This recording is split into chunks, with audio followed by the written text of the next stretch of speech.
Out of nowhere.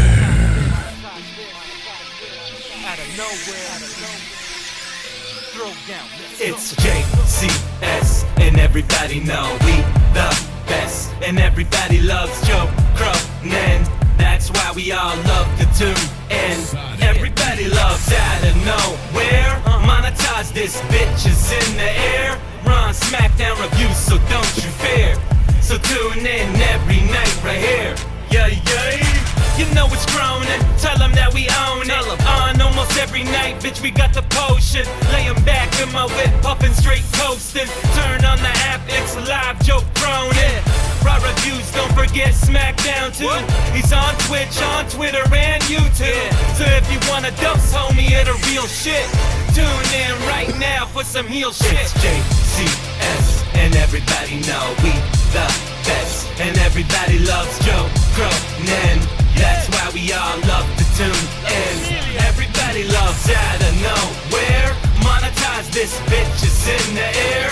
Run SmackDown reviews, so don't you fear. So tune in every night right here. Yeah, yeah. Yeah, it's JCS, JCS. Everybody here knows not the test. Cross Joe on the shelf like the rest. And life goes on, cause we the best. Everybody know Joe states facts. More views than your ass, check the stats. Keep talking till your ass gets smacked. Keep it up, then your ass gets clapped. Everybody tunes in cause we all love it. Joe's real, he ain't no motherfucking fake puppet.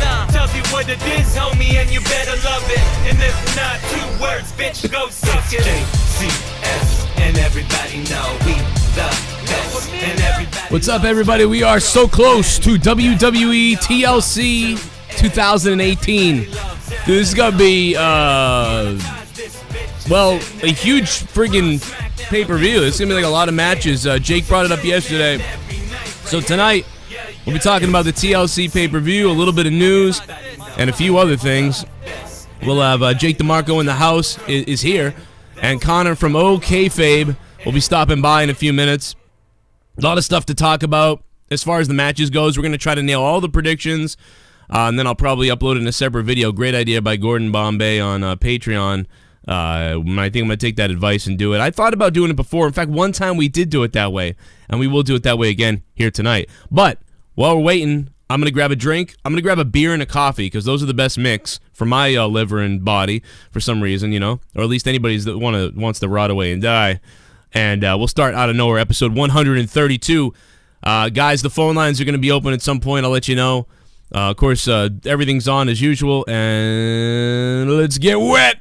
Let's get long. Let's talk about Jake DeMarco's schlock.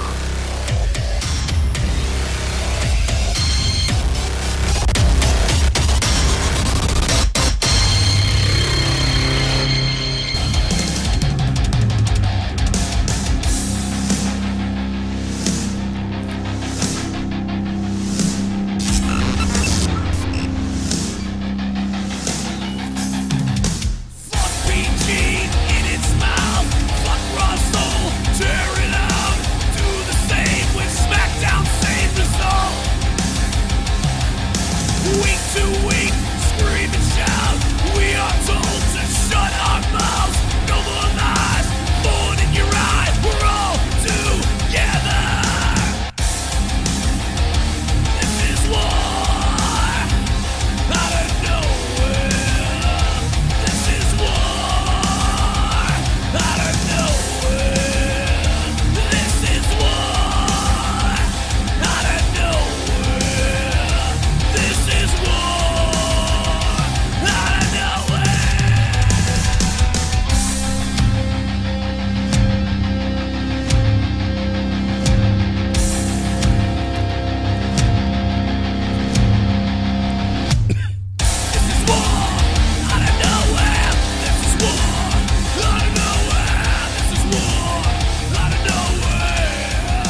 'Tis the season for a BJ, Seth Rollins. Look at those teeth. You know, Seth Rollins looks like a very mean fucking parakeet or something. I don't know. We got Jake DeMarco in the house, and we got Connor from Kayfabe. What's up, guys? You guys good? Oh, can you hear me? Oh, maybe they can't hear me. Can you hear me now? There we go. I forgot you can't hear the sound. Hallelujah. I feel the need to tell you that I'm pregnant. I don't know what the fuck. That should be a song. It should be a song for everybody in the ghetto. I just got knocked up for Christmas. Yeah, there's another good one. I want a lot of like realistic Christmas songs, like stuff that's not really Christmassy that could happen on Christmas, that could come up as a family.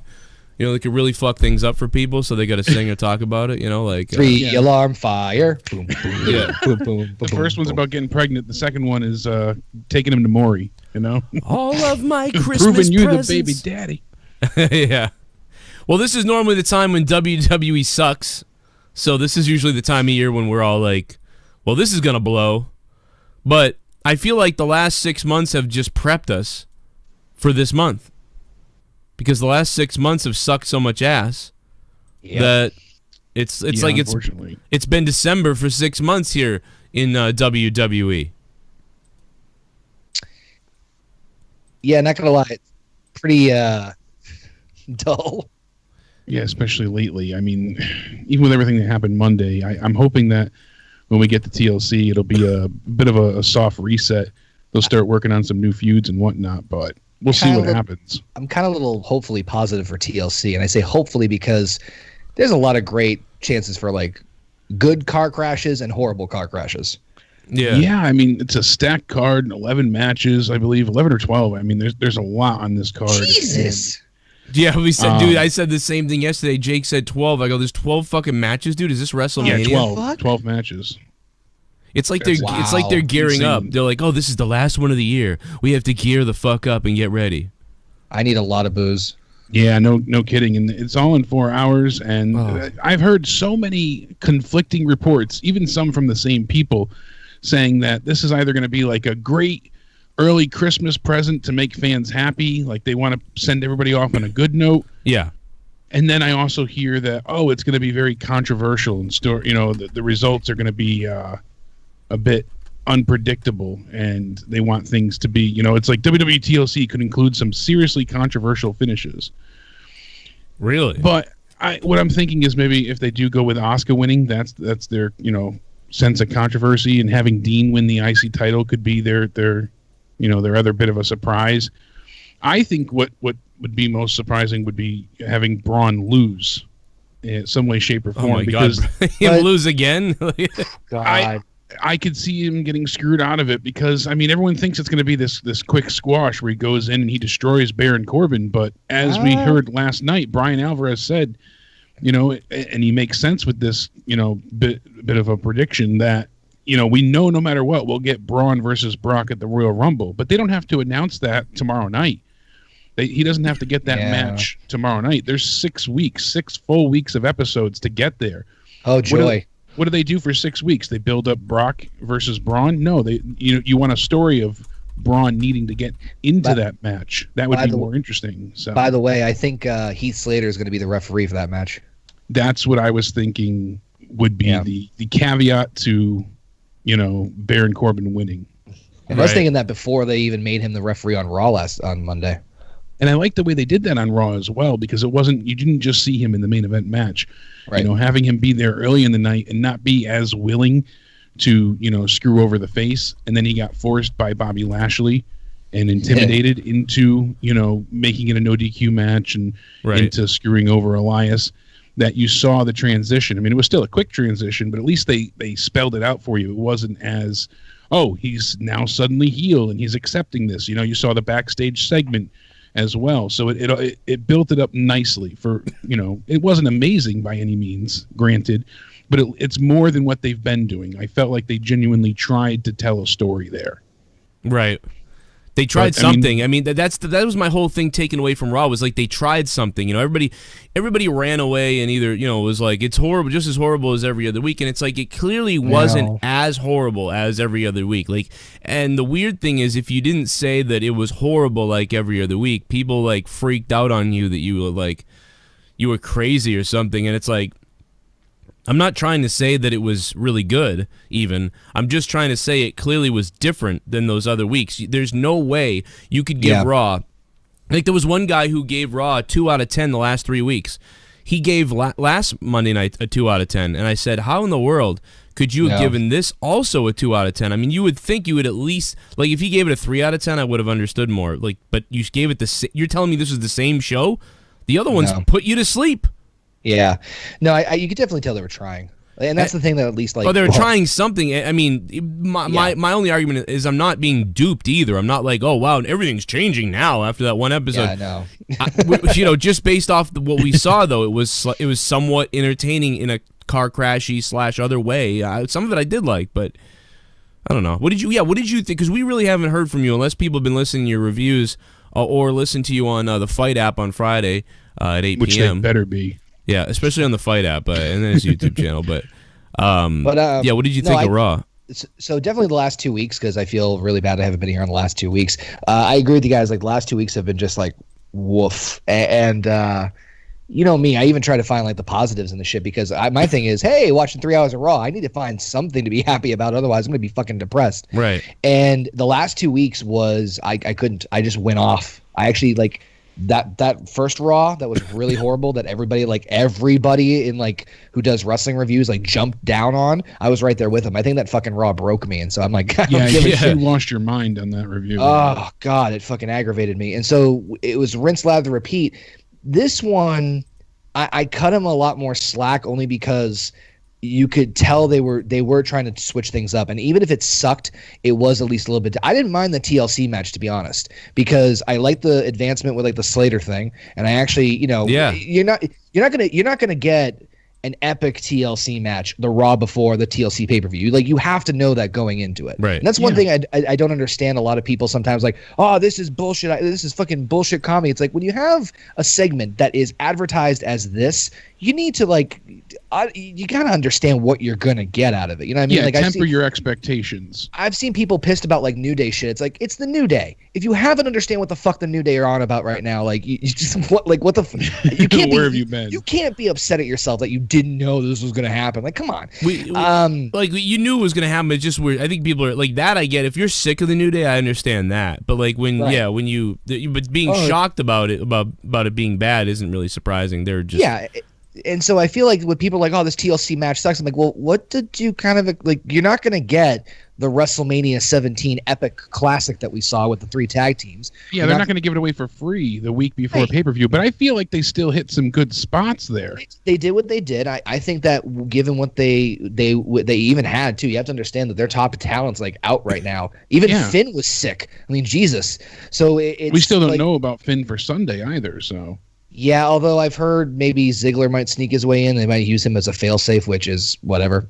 Yeah, I mean, after everything that happened on Monday, that could work, you know, him trying to get retribution. So it's not like a completely, you know, screwed up angle to put him in. At least it works that they have a backup, but it's not great either. No, it's a safety net, which at this point I don't fucking blame them at this point in time. But I mean, I thought Raw was okay. It wasn't anything wowing for sure. In fact, I said the same thing about SmackDown for the most part this week, was that it wasn't anything like, oh my god, but it was all right, and it got me through the night. I'll put it that way. But Raw was. I think I was more.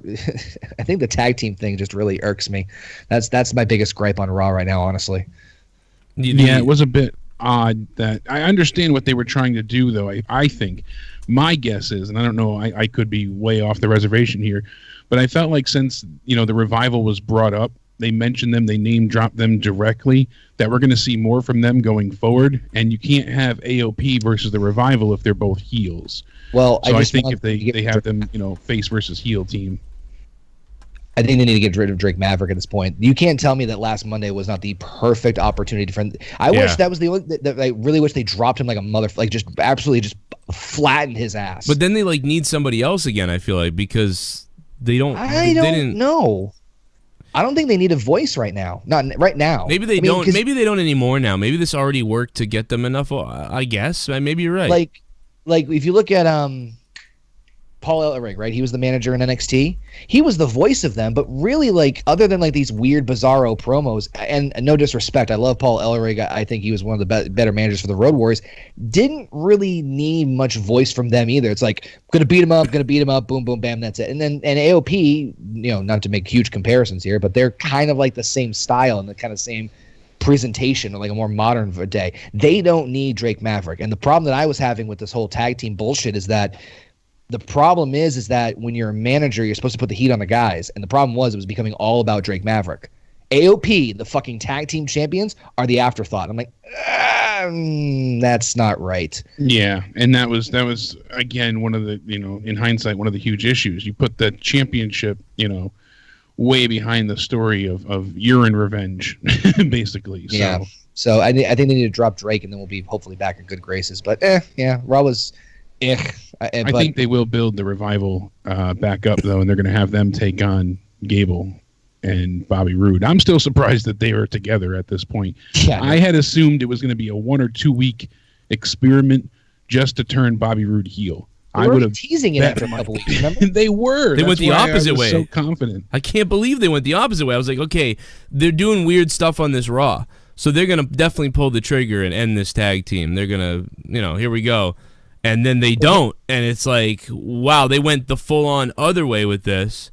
And I think most of it was they probably were going to do that, or they probably were going to have them break up sooner, but I feel like they jumped the gun because they wanted a change. They were like, we need to get the crowd happy tonight. They just felt they need to make people happy tonight. That's the whole. That's why you knew Seth wasn't going to lose. Genuinely, that also feels like a meaningful explanation and justification as well. They went from that initial, we see what we're doing wrong promo, which some people took as a slap in the face, and I don't really see how. They're like, oh, that's Vince McMahon, speaking through Baron Corbin, telling the fans to shut up and deal with it. And I felt more like it was Rollins acknowledging everything that's wrong. Yeah, it was and way Baron more just that way. Taking the heat. Yeah, Baron got shit on. So, I think it was mixed. Like, dude, like, it was a mix, but it was like clearly Baron Corbin is the WWE and Vince, and, Seth Rollins is the fans. And they literally played out real life between the backstage and the fans, and they played it out in the ring. There was it was not one-sided. Both, and I think it was more one-sided from Seth because he called out what the fans are saying. Baron Corbin kind of didn't have the best responses because they weren't going to give us really Vince's responses. So or maybe they did. Maybe they did, But for somebody like to think that that's Seth and we're getting all shit on, it was like, what the fuck are you watching? Like, no, if anything, I think this, and I said this on my review, I think this was I don't know about you guys, but I got like, yep, Seth's winning the Rumble. As soon as I saw that promo with Baron, I'm like, he's winning the Rumble. I thought it certainly feels that way. He just feels like the guy. They're like, you know what, Roman's out. Well, that's it. We're going with Seth. Here we go. Well, and especially if Dean wins Sunday and takes the belt, which I think is going to happen, because if you listen very carefully to the promo, especially towards like right before Corbin responds, he went off on a tangent about Brock for one random reason, and then like when Corbin's like, "I'm going to make your life a living hell," it's like he's going to win the fucking Rumble. Like it's the underdog story all over again. Yeah, maybe. Yeah, it probably is. Let me. Paulie also says that this was done back with Shane in February. Things aren't changing. I beg to differ, though, because back when Shane was airing some of the grievances beforehand, he did bring it up like, "Oh, this show sucks. It's not what it used to be." He did it when he first came back as well. When he re-debuted before he took on the Undertaker, he had said things like this too, akin to what Seth said Monday. Granted, they weren't as in a dire straits, panic mode as they are now. I feel the ratings weren't as abysmal. Yeah. They weren't, on the cusp of moving to Fox and having to worry about ratings really matter. So this felt more genuine due to, survival. Basically, right. Like they're stuck in a bad spot. Yeah, I mean, look at the dude. Did you see the pictures of the arena the other night? The videos. Oh, the whole side. SmackDown was even worse. That's what I mean. Last night from surprised. SmackDown, dude, there was a fucking tarp, fucking, and then when you got to the split where the middle of the arena turns, like it was like a quarter people in the seats, and then half, and then it started filling in. It looked like a house show. Like last night on SmackDown, if you saw the videos of that, the SmackDown attendance last night was horse shit. And let me quickly try to trigger these sounds for you guys real quick. Hold on a second. Let me play a donation. What's up, everybody? How you guys doing tonight? Hope you're doing well. I know a lot of people probably out shopping or just getting home from shopping maybe, or maybe getting home from butchering somebody alive. You never do know. Can't tell in America or throughout the world where craziness happens. But this is Out of Nowhere, episode 130. Hope you guys leave a like if you like the show. Feel free to do whatever the fuck you want tonight in the chat, and feel free to do whatever you want in your real lives. Like right now, if you want to beat yourself with a mallet while listening to the show, go for it. Drink something, have a shot of something. I don't know, do something crazy. Let's see what we got. Let's see if we can trigger the sounds for the boys. I whooped Santa Claus's ass. Santa Claus's Oh, you guys might want to talk too. I muted you. I stun Santa Claus's ass. I dropped him on that stack of dimes neck. I whooped Santa Claus's ass. Merry fucking Christmas, because Stone Cold said so. I stunned Santa Claus's ass. Oh well, yeah. Steve Austin whooped his Hey ass. Joe, Jake, and probably Connor from and lick it all off kayfabe. Oh god. Since never really have time to watch Raw or SmackDown, I watched SmackDown yesterday and am likely Daniel Bryan's new character, but show still sucked. #balls. Yeah, I thought the show was a bit lame. I do like Daniel Bryan where he's going with things, and it's been getting a little bit better. Broken Lion, thank you for the $6.25, the new Christmas donation. Let's see if we can trigger these sounds for these guys. Let's see. Fuck my ass. I just creamed. I just steamed. I'm shooting a laser beam. I just shit my fucking pants. I just can't get it to fucking work. Oh yeah, we gotta have a Drew McIntyre gets angry at Christmas time. There we go. There it is. There it is. That was from Wow. Dude, I died at that on Monetize This. You saw that on Oh my god. Dude, I'm looking at the guy with his shirt off on Monetize This, and I'm like, all right, it was the rant line, yeah, and I was like, Yeah. all right, this guy's always kind of wacky. Let's see what he does. And then he was like, I think he was saying he could rap in like a minute, like really fast or something. And he was like, finnin and vinnin and hinnin and minnin and hinnin and hinnin with the wow wow wow. Then he started like barking. Wasn't he fucking like most syllables per minute? Yeah. Technically he's rapping, but it's like I want subtitles. It's more than Tommy they're does. Not words. It's more than fucking Tommy does sometimes. What the Joe fuck? had to play it for me last night. I still love the friggin' Kermit calling in and singing to Tommy. Yeah, I gotta clip that. That just makes me so happy. I think that, and then there's a couple other ones, but then one of my favorite rant lines of the year, this is really stupid and small, but Dr. Earl calling somebody a queef head. He was like, fucking, you fucking queef heads, or something like that. That was one of my favorite things, was Dr. Earl, but, you know, we'll find out about that this Friday night. Monetize This. We're going to crown a new champion, and belts on the line. We're going to have drink. I'm gonna wrap myself up in Christmas fucking lights, okay? And then I'm gonna grab a menorah, and then I'm gonna take a manure on a menorah. I don't okay. No, and then I'm gonna pee in the manger. I've got a manger too. Days and nights of this cock. Yeah, Jesus never seen this. Fuck yeah, I got everyone's addresses, Mon. I got everyone's fucking addresses, Mon. Yo. How is Raw better than SD? Usually opposite. I'm lost in WWE culture now. Hopefully it's I can't believe it. a sign from the deity of wrestling. Hashtag Meku Great Aegean. I can't believe it. I can't believe it, motherfucker. Sav King, yo, what's up, brother? It's a sign from a deity. Yeah, send us the deities, man. Send us the deity. It was odd for sure, but I felt like, and people were saying, well, how did SmackDown not build towards the TLC? They definitely didn't. I was like, yeah, but there wasn't as much emphasis or emotion. Like it really was get out there, get your paycheck, get home. That was the whole show. Yeah, I was clamoring for the rap battle. Yeah, I can't say that with a straight face. At least I liked Mustafa Ali fucking on the show. That was at least like, oh, okay. Right. I liked him being there. I liked him acknowledging younger talent. I'm all about that, pushing new stars. Yeah, we got a Twitter beef on that, Jake. Yeah, the only thing was I as I said to you last night, I really felt like he was like, I'm the good guy. How dare you? And Daniel's like, I'm the bad guy. Don't drive promo, cars with gas. And the promo was like, yeah, I didn't give a shit about the promo. Yeah, that was my gripe of it. So because Daniel's been doing a little bit better than it, because normal Daniel promo is like a 7 out of 10 or something, but now, or maybe less, but now I like Daniel a little bit more. He's like a 7.5 or an 8 out of 10 sometimes, maybe less. I don't know, but he's better than he was. And now Mustafa Ali just comes in, has to play the whole like cheeky, like sweet baby face guy. Like he's like the cool dude. He kind of reminded me of like a 80s guitar player who's like, what's up, man? Like, everything's cool, bro. And like, I'm with the crowd. You guys like me, right? But everything wasn't cool, It's like, yeah, really. That's about all it was.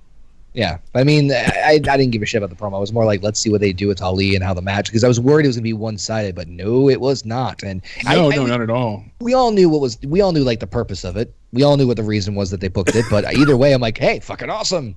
Yeah, like maybe we'll get something. It seemed like, and we also thought, I thought at least, because we're riding on the coattails of that Raw being a little bit different, we were like, oh, maybe they're like, well, we don't know what to do for SmackDown, so with SmackDown, we'll go the route of having an epic match to start the show that people will be like, wow, they just did that to start SmackDown. And I thought that's what we were going to get, and we got a good match, but it was just disjointed or disconnected or something. Like, I can't quite, it was okay, it just wasn't the spectacular thing that they really could have done. They could have done a lot more with it, but I mean, as far as just like the fact that they just put that on was a little bit surprising to me. Like, oh, okay, little refreshing change, a little difference. Like, it's kind of like when we what was it, when they had the Seth Rollins IC title open challenge and fucking Ziggler. It's like, fuck, how many fucking times have we seen this? At least with this, it's a brand new match that we've never seen before. Yeah, it was just that's for sure. It was. It reminded me of, remember a few weeks ago we were like, it basically sort of reminded me of the reaction to like, Dolph Ziggler. Oh, there's an open challenge. Oh, Dolph Ziggler. And then everybody was like, dude, why not have someone come up from 205 Live or do one of those things? Felt like whoever was on SmackDown was like, you know what, let's do that on SmackDown. Let's have Mustafa Ali be the guy that faces Daniel Bryan. Let's not bring out one of the guys from the back that's already wrestled him, or do the Miz, or do something like that. Let's bring out something. That's why that was close to only one of the positives of the night, Right, and let's not have the WWE champion like face, Ted fucking Anderson from the local area either, because that makes Vegas no boys. sense. Yeah, like let's not have Daniel Bryan have a jobber. Why would the champion be wrestling a jobber? Like, that wouldn't make any fucking sense at all. So I guess that's what we got, and that's pretty cool. Yo Chico's in the chat. Adam Cruz, what's up? And Tony Brooks, what's up to the chat? How you guys doing, man? I'm about to get maybe a beer and a coffee. I think I might do both. There you go. But yeah, one of the things that I'm worried about right now is that WWE has horrendous luck. I mean, as much as we give them shit, yeah, you hear Seth, goes ahead and he's defending basically the brand, saying that the one thing I don't think people ever understand: 5 hours of live TV every week, and in all the extraneous variables that affect the final outcome, being sickness, injury, travel, all this stuff. It's a modern miracle that the shows come together as well as they do. So, I mean, he said that the recent slump was embarrassing, and he's right, obviously. But he's also right in saying that it is hard to book these things. It's not easy. And that's why part of the reason we are so passionate is because the people that are in creative, most of them write, TV dramas and reality television. They're not wrestling fans. They're not passionate about the product themselves. So it just that's one of the main issues with the the script writing. But here we find out, all right, so Finn Balor's sick. He has some form of illness that bars him from physical contact. Wow. And AIDS. We don't know the specifics of it. AIDS. It's AIDS. Come on. Balor Club for everyone. It would make some sense. It's AIDS, bro. Come on. John Pollock of Post Wrestling said that his illness will require clearance for physical contact for Sunday. And he isn't dealing with an injury, it's an illness, and he needs to get that clearance before Sunday. So as of right now, he still hasn't gotten it. But there's multiple people besides him that's sick in the locker room. And the only other person we know of right now confirmed is Alexa Bliss. She posted on Instagram a story to let her fans know she's sick as well. You know, obviously she's not wrestling Sunday, but I'm not sure if she would be out there in any way, shape, or form. Wow. But still, it's just, you know, there are more members, Mike Johnson saying, of the WWE roster sick, and we're not sure who's afflicted currently, though, besides Finn and Alexa. So, whoa, Finn and Alexa both have it? Yeah. So, I mean, whoa. And they said, you know, that's why it is AIDS. It is AIDS. It could be. That's why they require them to get their shots, but they were just out of the country for a week, right. 6 days, something like that. So, yeah.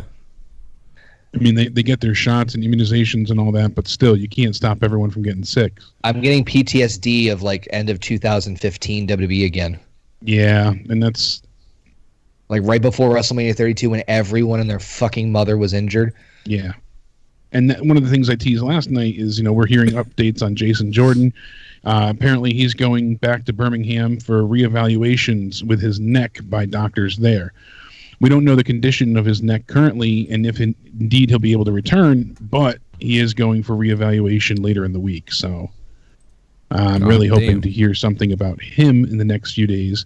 And now we know that Kevin Owens is healing well. He's rehabbing nicely. He's ahead of schedule. He'll still be out for a few more months. But there's Meltzer saying right now that he can be fully ready to return by mid to end February, but WWE will probably hold him until before WrestleMania 35 to bring him back. They don't want it to be where they keep him until after, like they did with Balor and other people. They want to bring him back for Mania. So once we pass whatever February's pay-per-view is, if it's Elimination Chamber or whatnot, that's when we'll see Kevin Owens return. Dude, I gotta imagine they want all the help that they can get right now. They're just like fucking if they could bring him back. But yeah, it makes sense to wait till WrestleMania. But oh shit! Holy shit! It's fucking Christmas time! It's jolly old Saint Nick! Steve Austin! My God, Steve Austin! My God, King, it's Austin! Austin Stun! Santa Claus! Santa Claus's ass. I dropped him on that stack of dimes, Nick. I whooped Santa Claus's ass. Merry fucking Christmas, because Stone Cold said so. Steve Austin. I stunned Santa Claus's ass. Everybody sing it. Oh hell, yeah, yeah. Goddamn, I fucking love this donation. The $14 was my favorite, but now this is Joe. Is this donation available on Patreon? And Joe or Jake, would you guy rather be a fly on the wall in creative or watch Vince and Linda Bank covered with baby oil? Broken Lion. Ooh, that's a tough one, baby. That's a fucking tough one. Baby oil. Yeah, I'll let Jake DeMarco talk about Linda. Pictures of that. Yeah, imagine that, bro. Bring that to TMZ. That'd be worth a pretty penny. You know, you got to go right for the wallet with Vince. Get my good side. I forget creative. We see what they put out.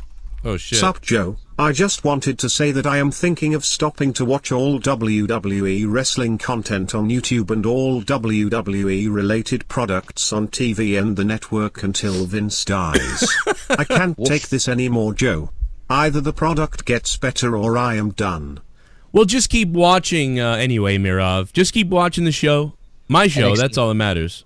Yeah. In NXT, Mirov. I mean, he's 73 at this point, and he's likely going to live to be 109. So it's going to be a while if you're waiting for him to to pass away. He's going to be a fucking head on the jar like the celebrities in Futurama. Right. Yeah, I can fully see that being realized. We are going to put the belt on the line on Monetize This. People have been asking. I sort of talked about what happened on Patreon. I talked a lot about what happened on Patreon on Morning Madness. So if you want to hear it, it's on Patreon on Morning Madness. I'm not really going to go into it a bunch. Good luck to Jesse. And I don't know what happened. I still am not 100% sure. He was upset about some kind of thing about drama stuff, or like everybody was bothering him. But then he went and did that. So I don't really get what happened with him, man. I don't know. He's going through a tough time or something. So, but he did some weird shit, and I talked about it on Patreon, put it that way, and that's where I'll leave that. But hey, it happens. People get freaky around the holidays. They get you know, things happen. Burdened with stress. Yeah. People snap, and then they you know, lose their minds. Look at JD. Come over here, kitty cat. Come over here, kitty cat. I'm gonna stab. I mean, I love you. Oh, Marbles. Marbles, you're my favorite cat, Marbles. But I swear to God, if Monday Night Raw is bad tonight, I'm gonna smash your fucking brains in, bro. Imagine him just beating the shit out of his cats every time Raw is terrible. Like, just fucking everywhere. Just, wow, just fucking shut the fuck up, Castillo.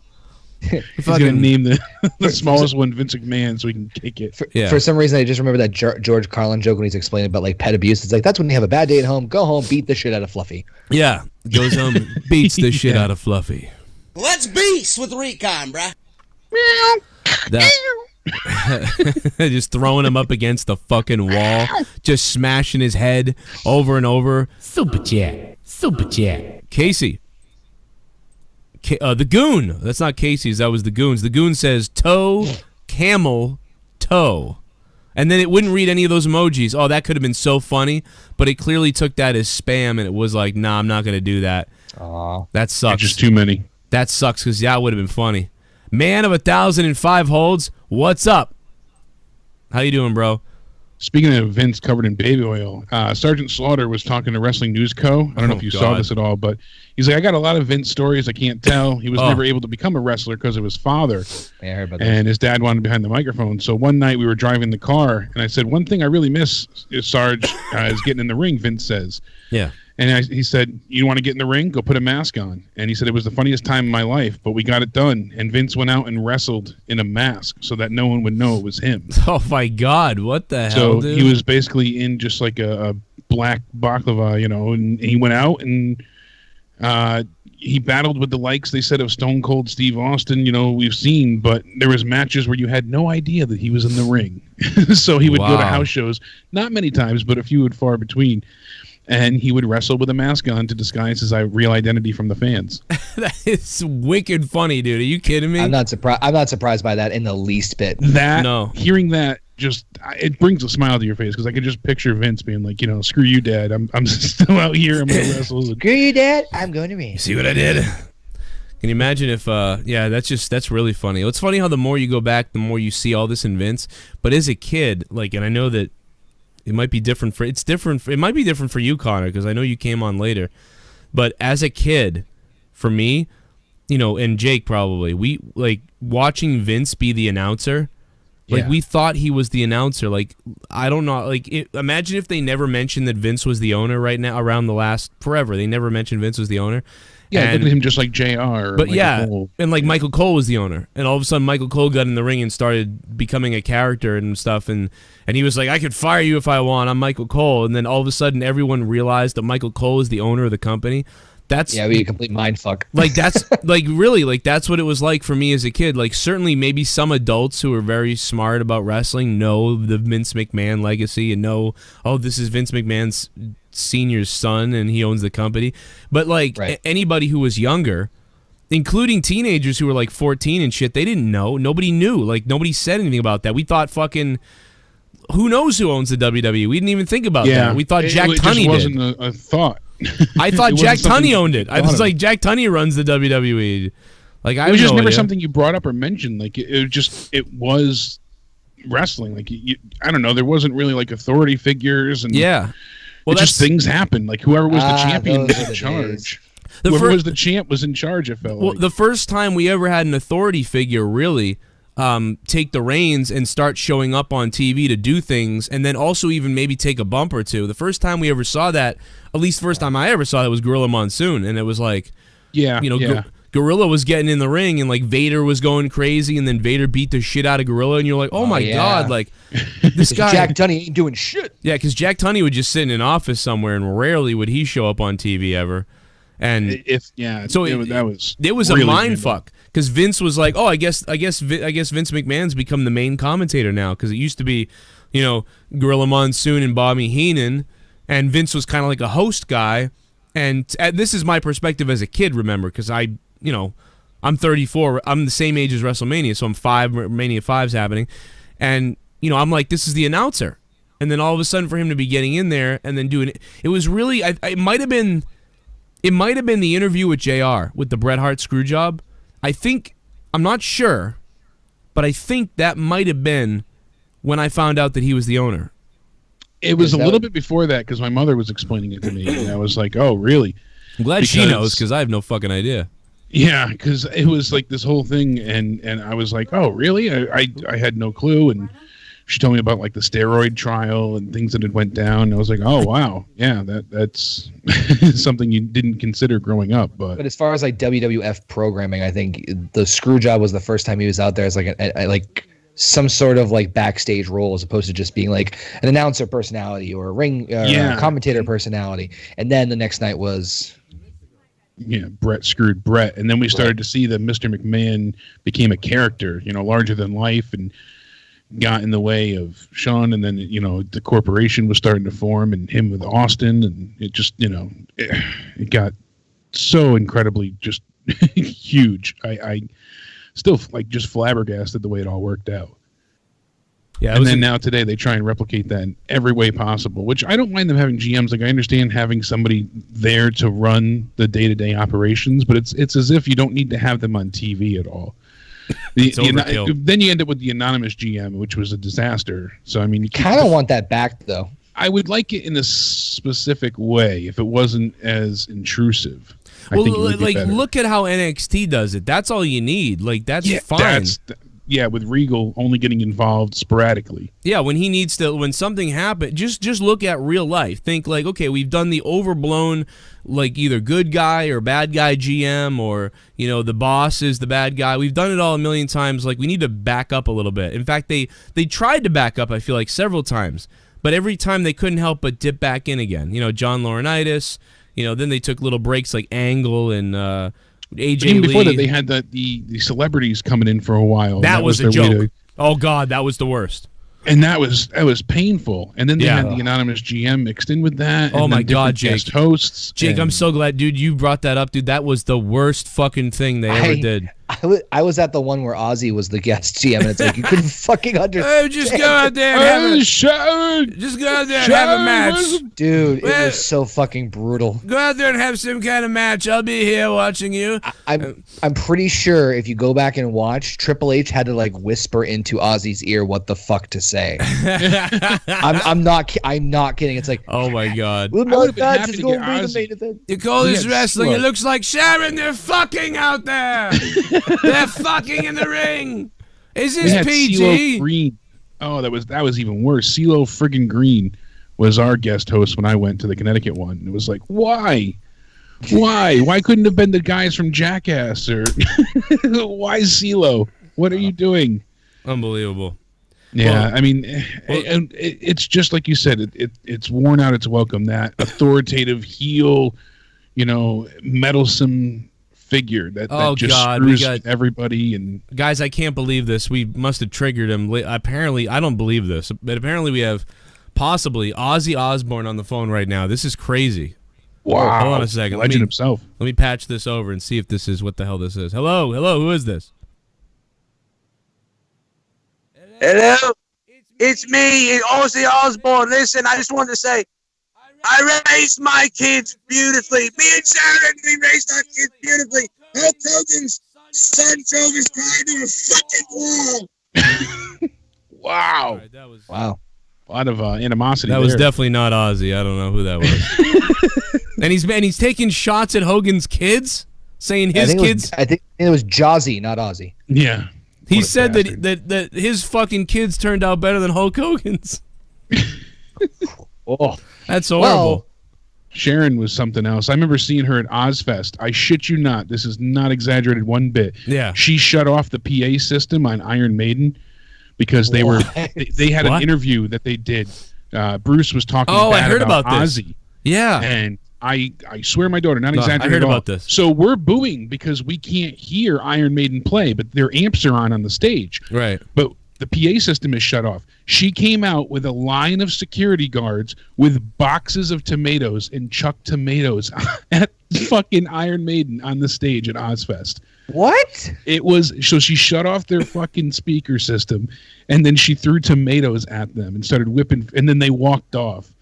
Oh, it was a nightmare. It was a whole that is so PR fucking crazy. nightmare, but it was fucking hilarious. Finally, she went in the back, but you saw this huge just army of security guards walking arm in arm with Sharon as she's chucking fucking produce. What the hell were they saying? Iron what were they saying bad about Ozzy? That, I don't why would remember. they? This is like 2003. I think four, I heard maybe? the story on its own, or you told this already. I don't know which one it is, but I don't think I've told this one. So oh, okay. Well, then I've heard about it because I heard that story that happened, but I don't know why that crazy, happened. Yeah. I remember he said something bad about Ozzy for a while. He kept bringing it up, and while they were on tour, because Black Sabbath was touring again that year. So, well, it was crazy though. Just such a memory, No, that's a wild one. I miss those days. They're dead now. What's up, guys? SD was better than Raw for sure. Wow, I don't know. Casey Rose, thank you for the $2. Man, I don't think it was better. I thought Raw was better than SmackDown this week for the first time in a long time. I just found the Ozzy Osbourne on Raw, and everyone's whispering in his ear. Everyone is. So he's just like, I hear the fucking voices again. So basically, I can't hear it because the Skype's muting the audio. But but basically, it's like it's so weird. Miz, Cody Rhodes, Ted DiBiase Jr., and Big Show, and then DX, Triple H, and Shawn on the other side. This is back in 2008 or 9. Yeah, and Ozzy's just in the middle with a fucking here. I'll send you the link. He's just in the middle with a fucking giant chair, and then Big Show's whispering, and then Triple H is whispering. Like, what the fuck's the point at this? God damn it! Oh my god, this is so horrendous. This is really it, huh? Let's take a look. So if you go, for those of you who think that Baron Corbin's a bad GM, yeah, it could be this. Could be this. Yeah. This was pretty awesome, though. Look at the people. I was in Worcester. This was in Worcester, that's why. We're always good in Worcester. Remember, this is the same place where Stone Cold came out with the chair and helped Mankind win the title in 99 or 98 or whatever it was. Yep. And that I was there that night, and I'll tell you what, largest that's pop one of ever. the loudest pops ever for Austin. It was December 98. It was aired in 99. You know why? Is because fucking the Worcester Centrum is or the Centrum, what is it? The DCU now? DCU Center. The DCU Center. Sunday at the Centrum. That was our monster truck place. Instead the Garden or the Boston Garden, they didn't do monster trucks there really. They did them at the Worcester fucking cocksucker. What the fuck was it called? The Centrum. The Worcester Centrum. I couldn't even remember. Let's see here. What happens? Dick's Cox Unicorn Center. Well, some kids in the crowd with some badass Ghostbusters shirts, even back in 2010. It's impressive. I spotted those all the way. Welcome to Monday Night Raw! Now I'm gonna laugh like a fucking maniac! Indeed. We're gonna give everybody here exactly what they want. I would take this over now, though. You lost last week. And Sean has hair. Record books, right? Yep. Watch this. He's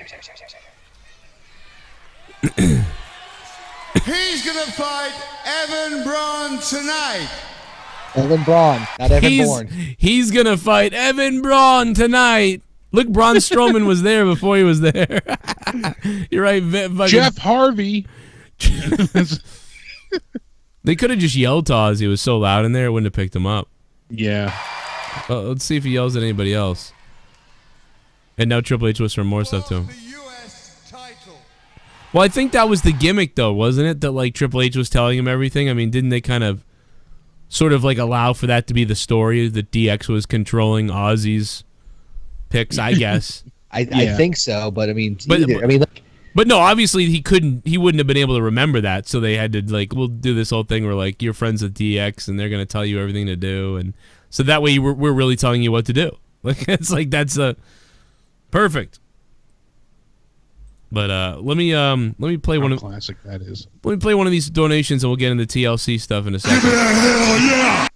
Pete's Raw, I was surprised, but this week we will see if I still want to fuck Nia Jax this weekend after the PPV and looking good Jake and Joe hashtag vote_save_4_champ.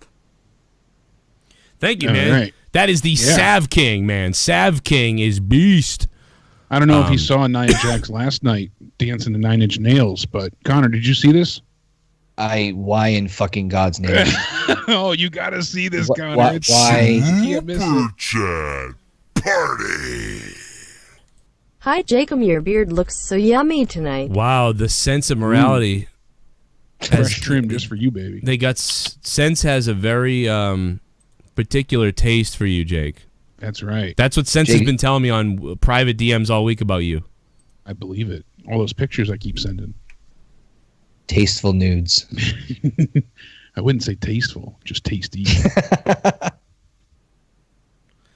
I like. Yeah, Joe's got to pull that up from last night. It was the Nia Jax dancing thing. Yeah. Oh, you didn't? Have you seen this? Oh Connor? my God! Connor Yeah. Oh, I know what you're talking about now. Oh did my you God! See it? Oh, okay. If you did see, it's got to be like a donation. Has to. Oh, we got a dollar. Donated just to hear Here Comes the Money. Here comes the money. Flow Grown OG. Flow Grown OG. What's up? What's up, bro? That's gonna piss everybody off who hates my donations. That's gonna piss them all off. But without them, there would be no show. Flow Grown OG. Thank you, Flow Grown, man. You're the shit. And shout out to fucking Gorilla Schlong. I was watching him playing earlier. It was good shit. Any major news before we go into the TLC? I've got like a few smaller things before we go to the predictions. So like I said, we brought up Kevin Owens. Braun Strowman, he needed this surgery for a while. His elbow's been bothering him for a long time. But he did it now because he can't afford to miss any time from the Rumble onwards, obviously for Mania. And if there were any complications or issues, they'd be covered up until the Royal Rumble. So this works out. This was the best time. So him, Roman Reigns, Fandango, Goldust, Sami Zayn, Kevin Owens, Luke Harper, Eric Rowan, Sin Cara, Ty Dillinger, Triple H. It just, the list goes on and on for people that are injured right now. And then Finn Balor and Alexa Bliss are sick/injured. We don't know 100% how Becky's head is. They really made sure to avoid any contact with her head on SmackDown, which I noted. I thought that was a bit of an amusing thing. Another thing to note is that, how did you feel about the Ruby Riott segment, Connor, quickly, on Monday? To be completely honest with you, I actually loved it. All right. We're all in agreement. Hell yeah. I thought that, like, the Natalya thing, Natalia's not I don't think she's like known for her promo skills. It was all right, but I gave her credit for like really putting the emotion to it. But man, Ruby knocked it out of the park. Yeah, she because I was thinking Natalya was like kind of emotional, and I know that everybody was like, well, Joe, she's always crying, and I was like, yeah, but there was something a little different. That was the stance I took. Yeah, I felt she was a little bit different like that night, and then when Ruby came out, it was like, oh god, this is fucking the funniest thing of the night. Like that was. Well, as soon as they were talking about the dad, and then she had like something propped up, like it's him on the table, isn't it? And they pulled him like, yes. Yeah, it was so. It's just it's very evil. weird to see him like almost looking like real life on the table. That's why I was laughing, telling Joe. I said, "Who knew a fathead would save this angle for me?" My only disappointment. Well, no, yeah, it was a fathead too, probably. But I just wanted her to yell, "I'm gonna put you through your dad." Like that would have been to me. I would have lost. We'll see what happens Sunday. But reason I'm bringing this up is because the Riot Squad are actually one of the top-selling merch sellers, for the That's women. surprising. Wow. And that was very surprising. That was it said sign that the fans might actually love the Riot Squad. I know. And the Riot like Squad beanies have been sold out. Y'all are the best, says Sarah Logan on Twitter. And their merch has been just running off the shelves. So it was also one of the top sold during the Cyber Monday, Black Friday sales. Huh. I like them. I like them too. I don't really there's some things I don't like the music isn't the best and things like that, but they are you remember the Beautiful People. Like, I loved the Beautiful People. We all did in TNA. Oh, in TNA, yeah. They had great music. Just, they were so fucking fun. Like, the Beautiful People were great. They're not the Beautiful People. Like, if the Beautiful People was an A, like, they're like a C. But in the same kind of way, I like this, like, gang of girls. I kind of like them. But yeah, it's like Mean Girls. Mean Girls, yeah, it's weird. Like, something about it, I like it, but I don't.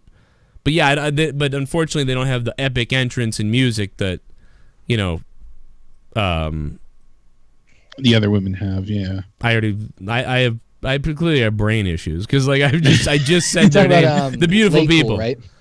Huh? Lay Cool. Were you comparing them like how WWE copied them to Lay Cool? No, I mean, maybe. I didn't even like Lay Cool, and I didn't watch during that time much, so I don't even really know about that you much. Didn't miss much. Yeah, Piggy James and I saw that and was like, I don't know what the hell this is, and I barely watched. Natalia was farting at that point in time as well, occasionally. Oh, God, yeah. Another thing I was going to bring up was Dave Meltzer. Said, sexy is a state of mind. Ooh. I don't know. It just, like, if there's some force behind it. The fucking music sounds like you're getting nauseous. Well, it's 9 Inch Nails, and I love it, but... I love 9 Inch Nails, but, like, in this context. Yeah, it's making me like... Blah, blah, blah, yeah, exactly. Blah, blah, blah, blah. Her face is pretty, her boobies are out, but whatever she does, that grinding thing she does is not right. It looks like she's trying to, go ahead and steal a watermelon from a grocery store. She's just, It looks like she's trying to have a baby out of her ass while standing up. Like, that's what I see. Baby out of the ass while standing up. And trying to piss. Anyway, go ahead, Jake. I'm just going to grab my coffee. I'll be right back. Yeah. Dave Meltzer refutes that there were ever plans for The Rock to face Roman Reigns at WrestleMania. I know Adam Ant was quite angry when he heard this, and I had heard it from a few sources that I speak to as well on a regular basis. Like, this was pretty much all but set. And The Rock was apparently booked for either the Royal Rumble or WrestleMania weekend. And Meltzer says, no, this was nothing he had ever heard of. Ringside News, basically said that this was anything but. And they said Meltzer's refuting my tweet about The Rock in the Rumble. That's fair, but in wrestling, plans change all the time. To say a trusted source didn't give me this information is just dumb. As everyone can tell, my sources are pretty good, so I believe them still. Wait, Meltzer's? No, this is WrestleVote saying that they believe their sources, but Meltzer says that, there was never any plans for this to happen. Yeah, Meltzer's not really in the most prime position to say, like, his sources are fantastic. I mean, They've been feeding him a lot of BS, it seems like, lately, too. They've been doing it late. Like, if you listen to Bruce Pritchard's or Eric Bischoff's podcast, like, they cut him down. Like, they don't, like, give him shit, but they're like, nope, wrong. And I don't know. I take Meltzer, obviously, with a grain of salt. But yeah, there was someone that commented on him recently being like, no, this is 100% inaccurate about an older story, too. I'm trying to find it, and... that was, pretty telling. So, did you hear about the Mysterio thing? No, what's that? So apparently, plans for Mania with Rey Mysterio are already being penciled in, and apparently he's going to be fighting for the U.S. Championship. That's the idea.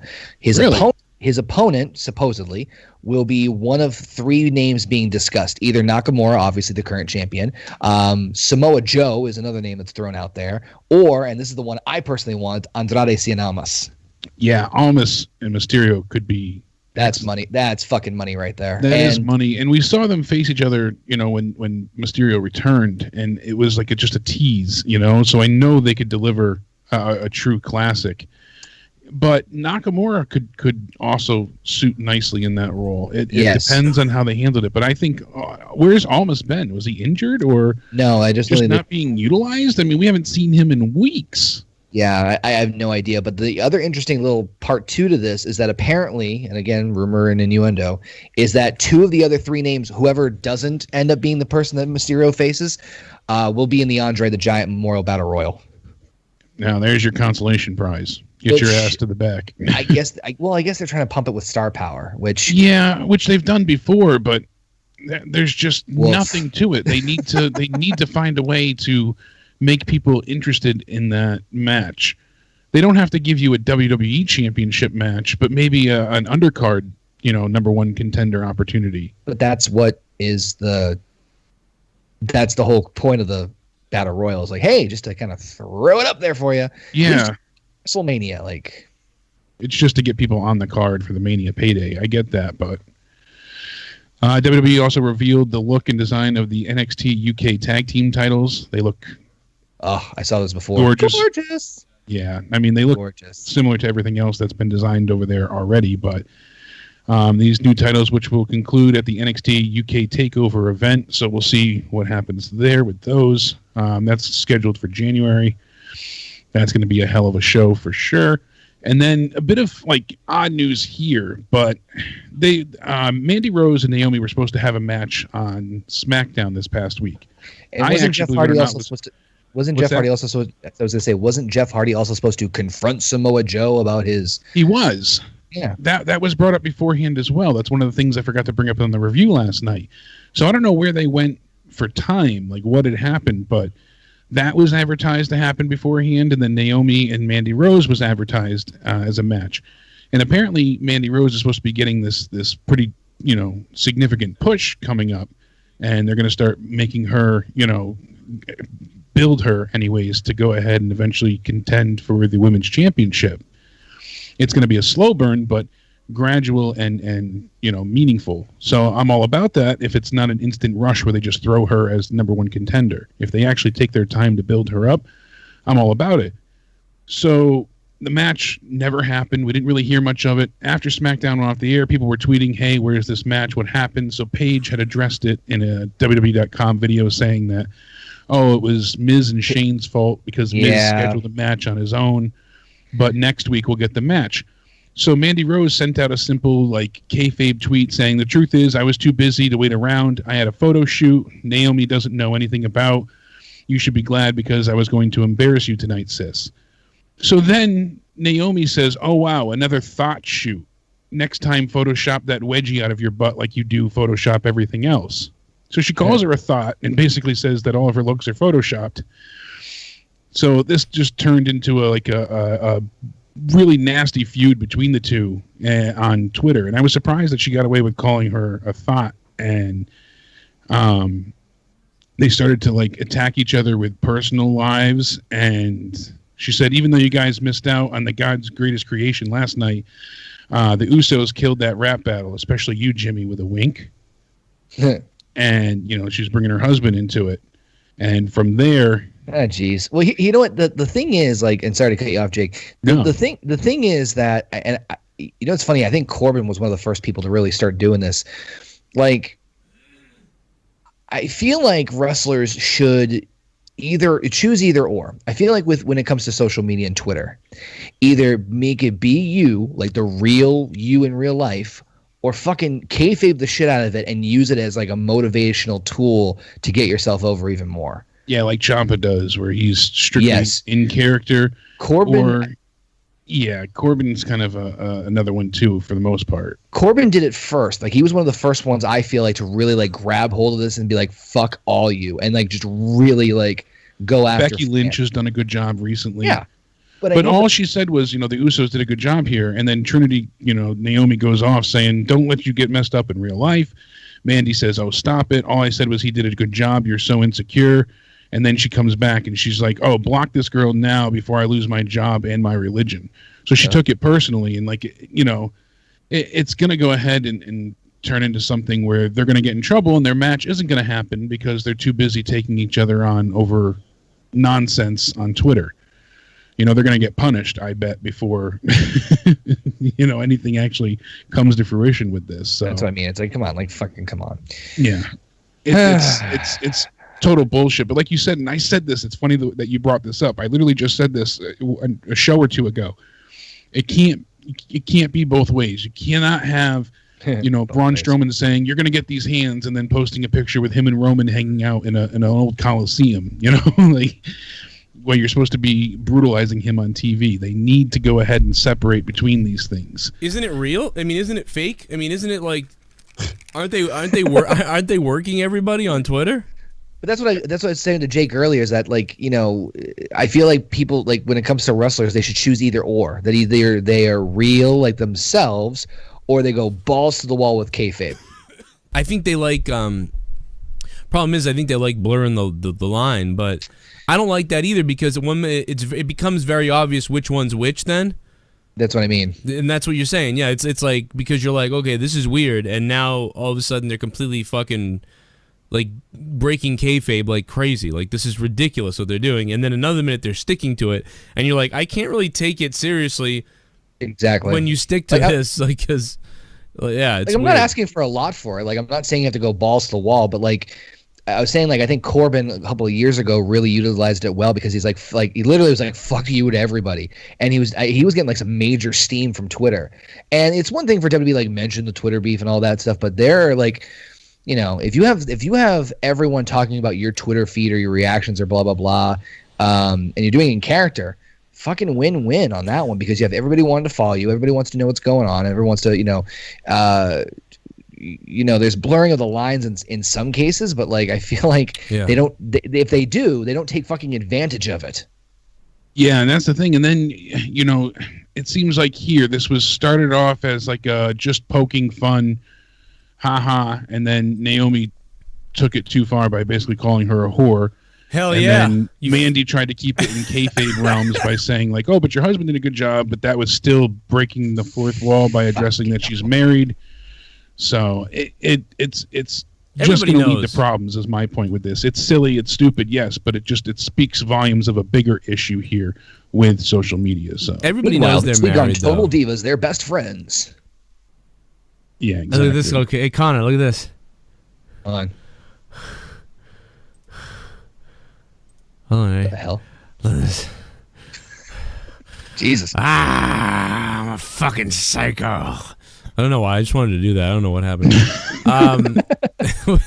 Was there anything Your eyes else? look so pretty on there. And then last thing is Fox may have the power to reschedule SmackDown on any night if the ratings do not improve. So they can move them out of the Friday time slot or to a different time frame entirely if the ratings do not improve. They said that prime time, I want to find it specifically here, but they said prime time might not be an option depending on what happens going forward. I feel like WWE would be smart enough to make sure that doesn't happen because especially now that they're live, that's going to fuck them over. Yeah, it says, in other words, airing in primetime slots on Fridays for Raw and for Mondays and Fridays for Raw and SmackDown, respectively, isn't necessarily a permanent decision between USA and Fox. So he said that this is Meltzer talking and a few others as well. This is Meltzer specifically, though. He said, I don't know the contractual clauses.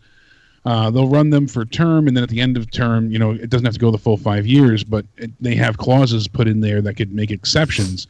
Then Fox can make decisions. Fox could switch days and times at their discretion. So, I mean, Monetize This does pretty good on Friday nights. Ha!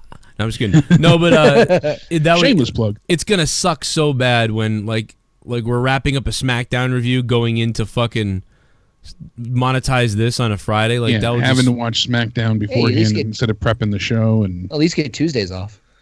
Well, knowing me, I'll fill it with something else. It'd be like switch it out. Tuesday talks or something. Like I don't know. Yeah. Tuesday tits. I just like the way it is now. Yeah, it works out so much more, you know, beneficially for I feel everyone. I feel like they're going to lose viewers on Friday because people don't watch TV as much on Fridays. Jake, to be fair, they don't watch now. Granted, but a lot of it's just DVR'd, I should say, on Fridays. The DVRs go through the roofs, but not live viewership. They'll watch the shows, just not live. I think it's going to be dude. How interesting is it going to be in October when we get to experience the first month of this show on Fox? Like, what is going to happen? Yeah, I know. I'm actually, to be honest with you, I'm more interested in like the month or I'm interested from like SummerSlam on what they're going to do because they have to build some sort of fucking momentum to go into this. Really? Yeah. Well, yeah. I mean, but how long is it going to take them? Will they start off better? Will they get worse? Will it get really worse? Like, what will happen? I wonder. So I wonder what will happen. Let me take a donation. Oh, another one. You're going to have this in your fucking dreams tonight. It's in my head. I whooped Santa Claus's ass. I stunned Santa Claus's ass. My God, King Santa's dead. Steve Austin is done Santa Claus. Santa Claus. I dropped him on that stack of dimes, Nick.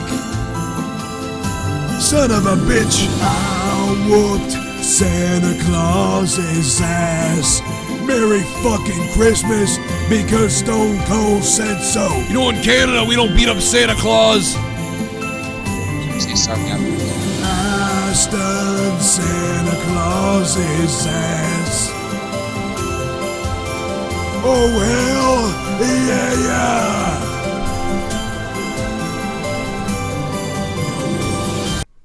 Last time I donate this, but I fucking love it. I used to be a hardcore fan of wrestling, but WWE killed it for me. Now I'm basically a casual, but what made me love wrestling was the stories, but now since all they have is good matches, I can't get into the show. Yeah, it's very hard. Sometimes they have a good match, and a lot of times it's not good. And that was the infamous and the long-time sexual Broken Lion with the $6.25. Broken Lion, thank you, man. I salute you. Thank you for supporting the show. Let's get a couple more out of the way and hear what you guys have to say, and then get into the TLC predictions. Try to get Gerald Armstrong says they'll air SmackDown at 3 a.m. between 2 infomercials. They'll be the new ECW. Where the fuck is the next donation? What the hell's going on? Did I hit the pause button?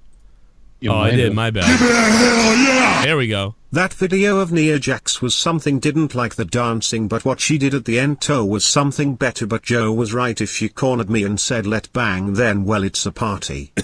Yeah, that's how I feel, man. I feel like if she was like, you know what, I'd tell her she has to rape me. I'm not even kidding. I'd be like, I'm gonna say no a few times and probably struggle. Hold me down. Hold me down tonight. I'm not my wife. I'm not even kidding. Like, and I'm game for that sort of thing with her. Gonna say no at first. Right. Joe WTF. Private DMs keyword private. Yeah, you weren't supposed to bring those up. What are you talking about? Quiet. What do you mean? Our love is supposed to be secret. Oh yeah, that's right. Oh shit. Doxed. Oh, I'm so sorry, man. The sense of morality. I'm sorry, man. I thought you wouldn't mind because, and besides, Jake is so open-minded anyway that, you know, he's down for gobbling a few times. It's not the only thing he keeps open.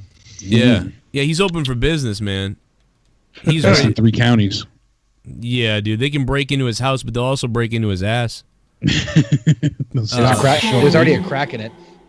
Oh, look who it is. Where's this guy been? He is the perfect dark match. Flow grown. OGG.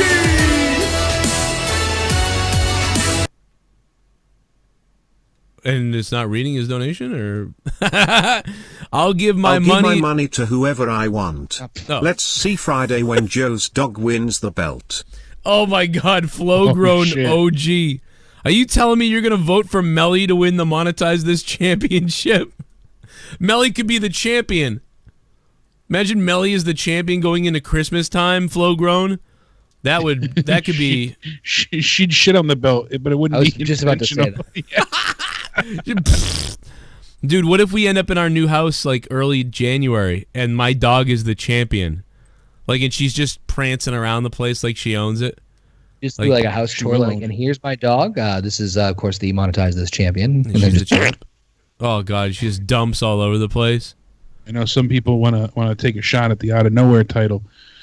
Oh, look at that! Time's coming. The fuck? You know what I would do one night, Jake? If we could ever get you on Monetize This, I would totally do it. If we could ever get you on Monetize This one night, we have a fucking like a battle after whoever the champion is. We have a battle. And we put the belt on belt, and whoever loses has to melt their belt. Ooh, how about that? I'm has down. to destroy their belt, no matter down. what.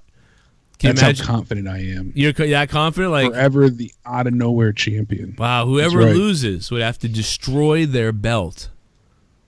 I want to know what you're going to do to melt down that metal. And your daughter made that belt. It would be very tough to break that into pieces. That's how confident I am. And then if they have to do it, they have to destroy it live on the show. Yeah, like right there, you got to break it. Allow me to whip out my my homeless man trash can. I got the idea from Tommy NC when he said he loves his WCW World Title belt, and then he destroyed it the same night.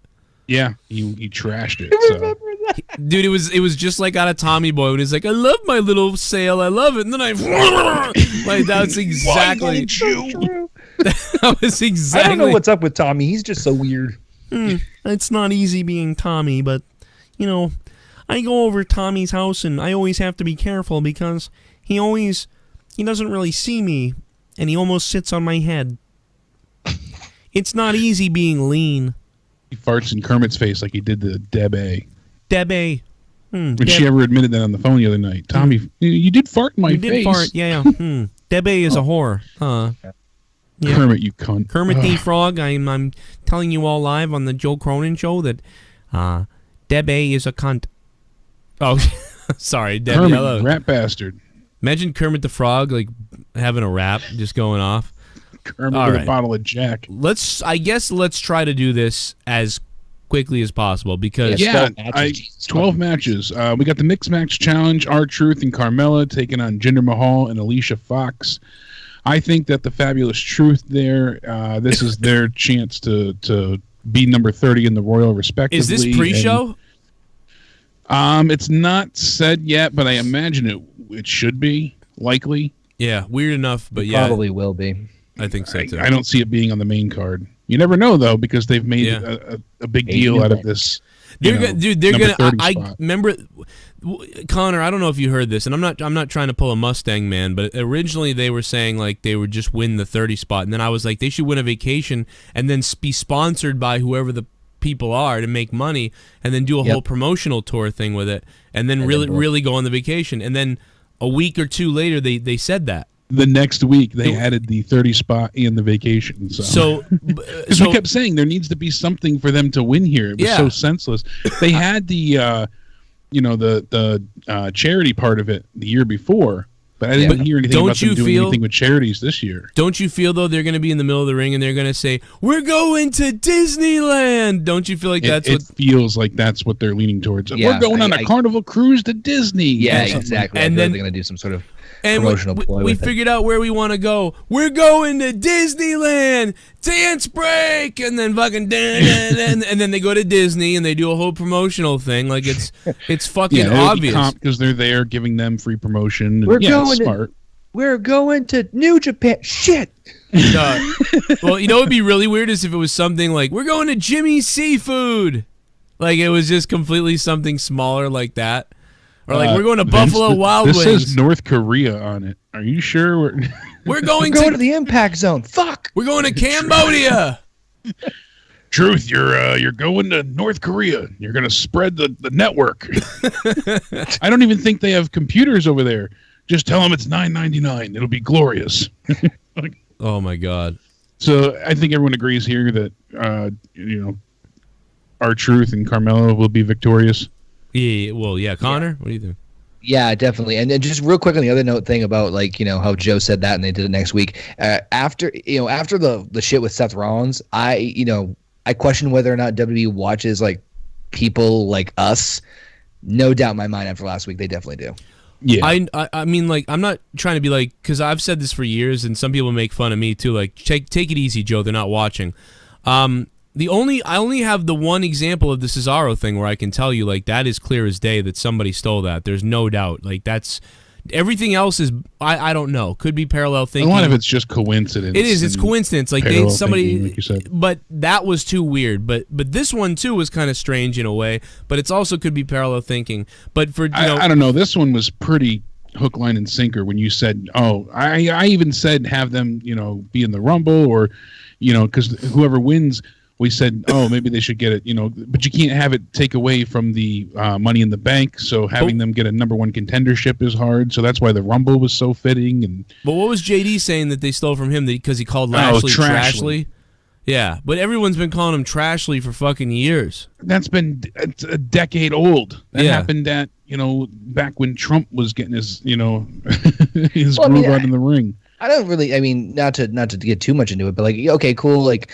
I'm more concerned like, hey, they actually are watching us. Like as much as they want to either like deny it, like they are keeping an eye on us. See, to me, I wonder, Connor, more if it's just like some writer who's like a sub dude who's got a few ideas that he gets across. If those are the ones are really, because those are the ones I feel like are really watching, and then they pass off ideas as their own, and that's what I think is watching. I don't think actually like WWE. It's still somebody employed by the company. That's kind of the way I'm like. Yeah, I don't think it's like Vince. Like, let's see what Joe says tonight.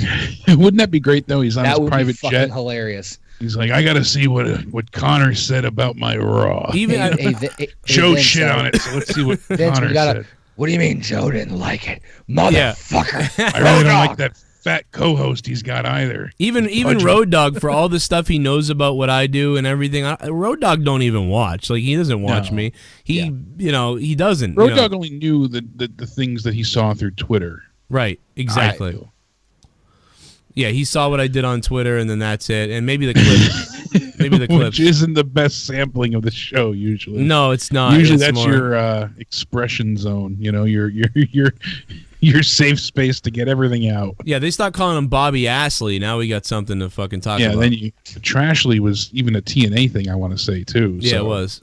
Everybody. And I'm not shitting on him that he hasn't had ideas, and, that granted, but that in particular was not siphoned from Mustang. I don't even think I should be someone writing anything. I don't like to be the guy that writes or books anything. I think I suck at it, kind of.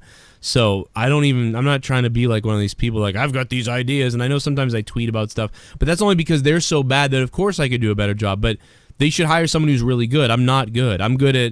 I'd be better at like being on TV at doing something as a character of some sort, but I'm not that good at any of the ideas. So I don't do a lot of. I would love to do something with creative writing and work out scripting ideas. Yeah, I'd love you guys to do it. But that's why I don't fantasy book a lot. I've legitimately, and I've actually at one point like thought about getting people together to start a thing up here in New England, but it's tough because there's so many fucking New England promotions up here. But I've legitimately like looked into it. Yeah, I mean, we were like somewhere like Texas. It would be monumental what you could pull off because there's not that many like deep South wrestling federations as there are in New England that are it just doesn't have the same. Yeah, well, there's already three. There's already really strong, long-lasting New England promotions that going up against them would be very difficult. Yeah, man. Even chaotic sometimes you're doesn't. Not looking for competition. You just want to do something on your own, but that's what it ends up turning out to be. Honestly, if you can visually make it seem exciting, like it's a real big deal, it can go a long way. Some of these promotions, it's dark, it's not very good looking. Look what Grimm's done on his own and tried, and even he has a hard time. People say, "Oh, I want to see this one or that one." That's why he was talking very candidly recently when everything happened with Ellsworth. And he was like, well, why don't we see this person or that person? He's like, well, I can have a Slender Man be there or a clown because it could be anybody under the mask. But it's so hard to even get some of the local guys to come back 2-3 tapings in a row. Right. So, and it makes sense. He's like, until we get bigger, I can't pay them what they, would ideally like. No one's really getting paid. I mean, so like, how could you, because Grimm, I mean, I don't know how much he pays people. I don't know, but from what I understand, I mean, I don't think he pays a lot of people much. I think a lot of it is just exposure and I want to come over and hang out and have fun, and because you can't, because it's weird. It's tough. YouTube is so bad right now that even Grimm, like if he was to pay everyone, he couldn't even have a show then. And if you pay one guy, then you got to pay everybody else. There'd be no way. And I did run a promotion for about a year in like 2006, and it was very difficult because, and obviously there's a reason it didn't fucking last, is because we couldn't the draw and just it was too much. Even like no offense to anybody, like even like unknown names. Even that's like hard to book because of like 20 guys. It's fucking because people want. Tough. Oh, you're gonna give me $100 per show, fine, but you got 10 guys, that's $1,000. And that's not even like half a roster. And that's 5 matches, right, seemingly, or 4 if you have a tag match. So I mean, it's very difficult. That's why I would, you joke around saying, but if we ever, you need disposable income, you need that capital to be able to invest in yourself. We win the lottery, you think of what you can do, and it's. Well, I had like investors and shit lined up, but I knew it wasn't gonna fucking work. Yeah. That's the problem too. So that's the first of 12. So next matchup we got Buddy Murphy versus Cedric Alexander, and that's for the cruiserweight title, 205 Live's belt. Keep the belt on Murphy. Yeah, I'm agreeing with you there. Murphy, I think, will retain, and he's doing well to lead the brand to better places at this point. So I think it'll be a good match, and it will likely be on the pre-show as well. I think the belt's going to stay there again. This is I believe his second defense. I'm going with Blake again. Yeah, I didn't think he would retain the previous time, foolishly, but I kind of had it worked in my head differently. Well, it could happen. Next match, we have Natalya versus Ruby Riott in a tables match. Loser is getting put through the anvil. Jesus. I want to see Riott it win here. Natalya gains nothing by winning here. You know, her stock is essentially non-existent, but she's been around enough in the sense that she's a legend now, where wins and losses don't really affect her. She's not going for championship gold at this point in time or anything. She's just there to, progress storylines and whatnot. So for her to lose, it doesn't damage her reputation at all. But Ruby losing here, I think, would be disastrous. Yeah, no, you gotta. I mean, I get the whole retribution angle, but I think it would be much better to put her through her dad on the show, and maybe she can have a match against Ruby, like really angry on SmackDown, and beat her on SmackDown, maybe. But I would prefer Ruby to win. Right. I think that because what you can do is you can continue into the Rumble, and you can have Natalya eliminate Ruby in the Rumble. Like that would be like great for them because it puts Ruby over. But the promo, as good as it was on Raw, makes me worried they're gonna have Natalya win. Although it's fucked up no matter who wins. Yeah. That's the thing because she's defending her father's honor, so it's like almost set in stone that she'll be victorious here. But I'm really hoping that's not the case. I don't know, and man. Wisen up a little bit. What is Natalya going to put Ruby through the other table and bring the one with her dad back? Like, what the fuck? Come on. Imagine, that's the thing. So imagine she put Ruby through her dad. That's even weirder for some reason. That's what I'm saying. Like, that's why it's odd. Yeah, I did it for you too. Oh, shit. Oh, my God. And a lot of people dude. were saying, Natalya can use big moments like this to add to her legacy. It was said on the site. And I was like, that's the thing. There's nothing really that she gains from winning here. So yeah. Well, guys, real quick before we move on to the next match, I will play some more donations in a few minutes. I paused them. If you guys want to donate, now's the time. The link is down below. Twitch alerts, Streamlabs, and the Super Chat function in the chat. If you guys want to donate, bring it on. Now's the time for the collection plate, baby. All the donations are listed down below. Feel free to have some fun with it. And, yeah, man, show me some love if you want. Otherwise, I'll see you on Patreon later tonight for the other people, too. There's a couple people signed up on Patreon. I'll shout you guys out in a few minutes. I won't forget to do that. Tons of different donation amounts down below. And so feel free to do that. We got to beat fucking Steven Larson tonight. We got to beat their support tonight. That's my only goal. For some reason. Like, I don't know It shall be done. Fuck you, Steven Larson. No, they're good guys. Going in Raw. I'll show you. They're good guys, man. They're really such nice guys. They're fucking weird. I've watched them, beforehand when they were on Machinima, doing the 10 for the win. Oh, my God. Remember Machinima? They fucked everybody over. Oh, they screwed everybody. But I used to watch Steven Larson when they were doing like the targeted series and stuff like that and all their little funny promo videos. And they do all those top 10 videos. Dude, they were like, they were way more like sort of produced then, but like the Machinima, man, dude, I remember when Sean's View was like, why did I sign a 3-year contract with these guys? That was all fucking gun-ho about them, and then I remember he was like, Machinima screwed me over. I was so excited. Everybody would sign these massive contracts, not realizing what they were getting into, thinking that, oh my God, I'm making, this CPM. Well, now I'm going to get this. Well, yeah, your CPM went up, but then they were taking a huge cut on top of what YouTube took that you didn't read into with all the lawyer lingo. Hey, where did those you were guys making go? 4 times less.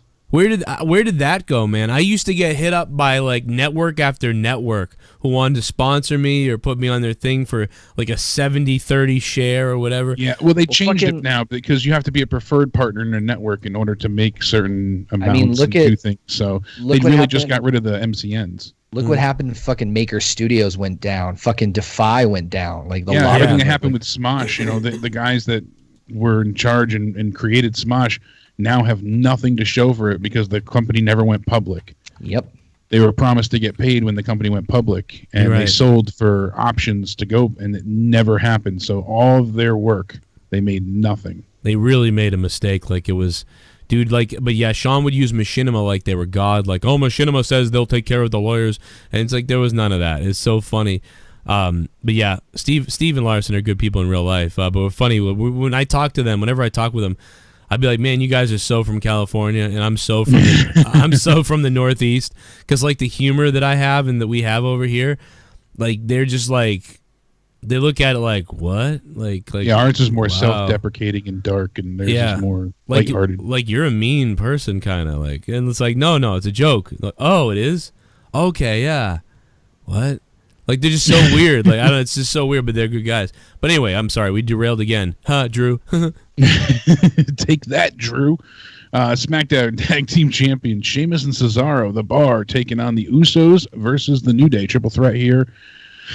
I keep switching in my head, which is unfortunate, but I just, push comes to shove, I'm going with The Bar. I think The Bar is going to retain here. We are The Bar. Yeah. We are The Bar. Yeah, I mean, that I have no interest in this match. I don't want to. The Usos were good with the, as tag champs, but I'm so done with the New Day, and even with the Usos at this point in time, they're not that viable or overly interesting. The Bar doesn't do anything for me. I'm glad they shed off that 500-pound useless weight that was the Big Show. Thankfully, that didn't last. What was that? What the? Well, it was almost like the Big Show needed to appear for something in his contract to work or something. I was just thinking the exact same thing. That was the idea I had. Like, if really he doesn't have so many dates in, then he, gets out scot-free. So they're like, hey, we're gonna, have you get in here and do this. He loses his bus if he's not on SmackDown twice. Yeah, something like that. Or Raw. It's in my contract. I don't know, something with that. I don't know. Did he get hurt again though, or did they just abandoned that? We don't know that, do we? Not surprised. I think he might be actually hurt. Oh my God! Well, he was recovering from injury, so he didn't look good though. Surgery that he had. I can't stress this enough. Did you see the last time he was like, it was him and Kofi in a match, and he had trouble getting up off the fucking pin. Like he had to he pinned Kofi, and then he had to get on one knee and push himself up. I'm like, that's you were the one that said it. Like he even had to grab the ropes at one time to pull himself. I'm like, I wonder that's if like me trying to get up. But honestly, dude, like months ago he could do that. So that makes me think like maybe he did get hurt, and he was like, oh, and he couldn't get up. because his hip was re-injured. I guess when he was after he had the surgery, he had a setback, so he did get injured again. And that was while he was recovering and rehabbing. Mean, honestly, at this point, wouldn't you rather see... I mean, I'm not trying to say don't do anything, because I love when people come back and wrestle, and the Big Show should, keep working out and stay in shape, and he's really in a damn good shape for how big he is. And it's actually kind of amazing what the Big Show has done in all kinds of different ways, but, wouldn't you, at this point, like, just have the guy... Maybe he could be a GM or something. Yeah, and that would be a better role for him, something in the back, even akin to Matt Hardy. But he probably doesn't want to travel a lot then if he doesn't have to either. So maybe I don't know where he lives, where the Big Show lives, or what he does. Florida, I think. Oh, see, I was going to say. I think it is Florida. If he lives in Florida, that's a guy who should be training big guys at NXT or something for the rest, so that way he's always a part of it, but he doesn't need to be there anymore. But I wouldn't mind him as a heel GM. Yeah, it might work. It'll work better than Corbin. Yeah, Corbin's so boring, but maybe it wouldn't, because Corbin is so people actually think he sucks, so people hate him. So I don't know if that's a good thing, or there's an argument always about whether that's a good thing or not. I never really think it's a good thing, but sometimes I guess it can be. If somebody actually we think he sucks so bad that we boo him. Because I feel that way about Corbin. He's so boring. But anyway, we should continue with the fucking TLC. This has gone off the rails, and this is my fault. Next up, we have Trashly Bobby Lashley versus Elias in a guitar and a pole match. So, fucking so stupid. I hate this thing. As we said last night, if they do it in the sense where the guitar is just the final solution, that's the finishing equation for this match, where they're using other weapons and beating each other senseless, and the guitar just plays into that's what they use for the finish of the match, I'm okay with it. But if that's the only weapon they have, and they keep going to get the guitar and then wait to use it, it's going to be a disaster. Elias versus Bobby Lashley. Okay, so to me, if they were able to beat each other up and have a decent match, right? Use the ladder a bunch in creative ways and have a good match up until this point to say, hey, they're having a 7 out of 10 match. I can't believe it. If I can say that, I'll be so happy. 7 out of 10 match, I'm so happy. And then at the end, Lashley gets the guitar, and he's coming down the fucking whatever, the ladder or whatever, and something happens where Elias reverses it, takes it from him, and then smashes fucking Lashley in the head with it, and then he wins. Because how do you win? Is it pinfall? Yeah, it's a pinfall match. So he smashes Bobby Lashley in the head with the fucking guitar and then pins him. That'd be great. But the other thing, what they'll probably do, I feel like, is Lio Rush is going to take a guitar shot, but then Elias will end up losing. Yeah, and that's what I feel like they're going to do. But I would pop for the other thing with Elias taking the guitar from, Bobby at the last second, smashing him in the head, and be like, oh, he's gonna, I don't know, maybe something like that. As gimmick as he already is, I would rather them have like whoever gets struck with the guitar first loses. Yeah, well, that's exactly that. Bobby comes down with the guitar, but then he gets hit with it. Right.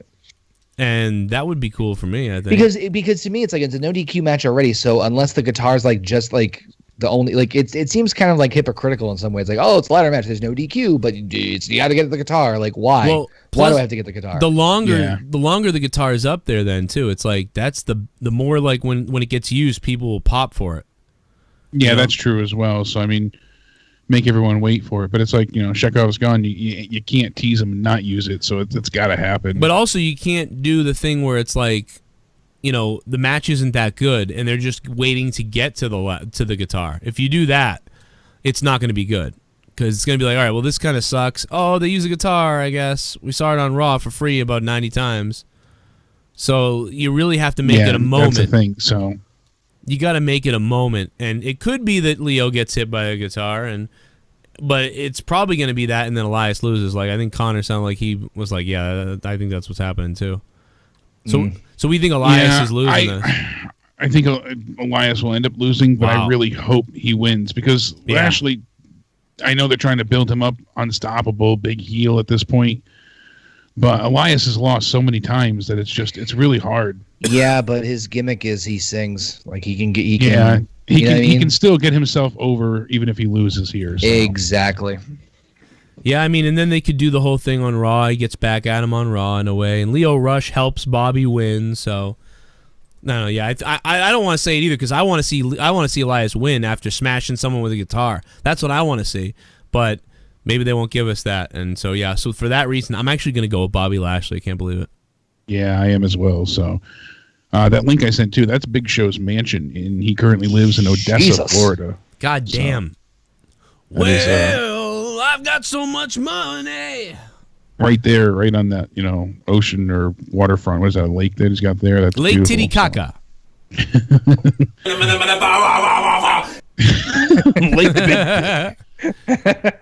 Following that shit show, we have a chairs match: Randy Orton versus Rey Mysterio. I think Randy Orton's going to win here. Yep. Yeah. The way he's been booked, he's still doing the whole, in vain or in lieu of the Legend Killer stuff. It kind of seems like that's what they're going with again. So, you think he's gonna pull his mask off again? Why? I don't know because he says he has the mask as a trophy already. I think he's just gonna really beat Mysterio. Am I the only sick fuck who laughed his ass off when he was beating the shit out of Mysterio twice in a row? I did too because I didn't care about anything. So him doing that was funny. I agree. Yeah, I don't have any compassion for Mysterio at this point, like you're supposed to. You're right. I have no compassion about Mysterio. I couldn't care about Mysterio, and definitely couldn't care about Orton. Yeah, we're supposed to give a damn, but I don't care about either of them. But I'd rather see if Rey Mysterio was going to beat the hell out of Orton. We knew that he was going to go with, total psycho and smash the shit out of him with a chair. Then it'd be like, oh, then I go for it. But we obviously won't see that from the face. I broke my left knee. Let Orton trash him. I had surgery 90 times in my left knee.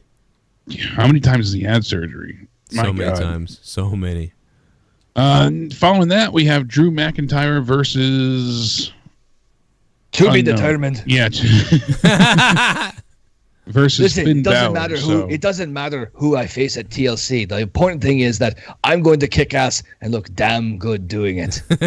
Damn straight. I'll put the fucking kid in the face. I don't give a fuck. I'll claymore a 5-year-old in the front row. You bring Nicholas back and whip his ass while you're at it. Nicholas, you 5-year-old cunt, I'm going to boot you for taking the Raw Tag Team titles. What the fuck? Oh my god, dude. I fucking could hear that all day long, man. You get a call from a phone with that accent, it would sound like we had him on the phone. Like one day, call from a phone, and just be like, "It's me, Joe. I've been on him. I'm back again." Fucking bullshit that he fucking tagged with Braun Strowman for that tag team. You fucking kidding me? Have you seen my hairy pecs? Fucking, he's gonna be a. No matter what happens, he's winning here. No matter who he faces, I should say. Yeah, and I hate that Finn Balor is just like a stepping stone for him to move up. Right. Who cares? A fucking midget compared to me. But I am happy that they are at least continuing to push McIntyre. So there is a silver lining here. I think Drew wins no matter who he faces. The Scottish psychopath is got a hell of a push behind him, justifiably so. The Scottish psychopath. It's a great name. I like that name too. It's if Michael really Cole good. doesn't say it 700 times, it might stay great. Yeah, that's the thing. So far it hasn't been overkill. I guess. Oh man! So we all agree that McIntyre is winning. You better damn agree that I'm winning. You better win. You better, bastard. Jesus then we Christ. have the face breaker, Nia Jax. Nia Jax! I'll be the face breaker after I kick Nicholas in the fucking face. I hope Nicholas Nia Jax goddamn taking on dies. Ronda Rousey for the Raw Women's Championship. Dude, imagine if he had a move called the Haggis. Oh my God. It's That'd a be submission great. move. It's a submission move. Eat the haggis. He teabags him. Eat the haggis. He calls this the Haggis hold. Swallow. Oh my God. Oh, he's sitting on his face. He's giving him the bagpipes, Everything was just a stereotype name, like. Better blow them bagpipes, bitch. It's okay to do it to Drew, but if he was Indian, we couldn't do it then. Yeah, we then could you're we going could too far. We might be able to get away with it on Drew though. Thank God. It's like when they were shitting on Nakamura, Oh, Right. that's too far. Yeah, exactly. Like, yeah, if you're Asian or Indian, oh my God. But Scottish is okay because it's a white guy, so it's whatever. Let me stop fucking my sheep and give a damn about this. I'm fucking a shape. I heard that the other day on Toucher and Rich. Did you hear that this morning? No. They were talking about there was like a birthday. No, there was a thing at school, so all the kids were dressing up like like Mary in the manger and all this stuff. There was a Christmas thing. I don't know what the fuck. And maybe it wasn't school because I feel like school wouldn't even allow that anymore. But it was something like that. And the bottom line is, the guy brought in a sheep. Because the sheep and the shepherds and everything. And like one of the teachers had to like stop him because they realized that the sheep had like a hole in its ass. And like really and like really big lips and everything. It was fucking weird. That's great. Oh, that's great. Oh my God. I was fucking I've been dying. taken to the edge of a cliff, so he pushes back. I'm just picturing this fucking sex doll sheep. Like who the fuck makes this thing? Mr. Johnson, is that lipstick on your sheep? Oh wait. Shit. Oh my God. Now we're gonna talk about this on Throwdown on Thursday over on the Corrupted YouTube channel. But oh my God, dude, it is a story in the news, in the actual news. Is that it? This is actually it, I believe. Mom, actually, oh my God. Sex doll for his son's nativity play. And look at the kid, he looks right out of the... I will say one thing about this. That is a fucking sexy goat. Look at that goat. The best part is it doesn't look away. It doesn't have to bring that one to an edge of cliff. It doesn't fight back. It doesn't fight back at all. Doesn't kick me in the balls. Grab it by its legs and I think you know the rest. Time to make some wool. Oh my God. Oh my God, dude, look at this. This is a fucking picture of it with someone stuffed a fucking bottle in its ass. Oh my God. Look at this. A little bit of PBR. A little Harpoon Brewery right in its ass. Listen, how else I can't afford a fucking keg.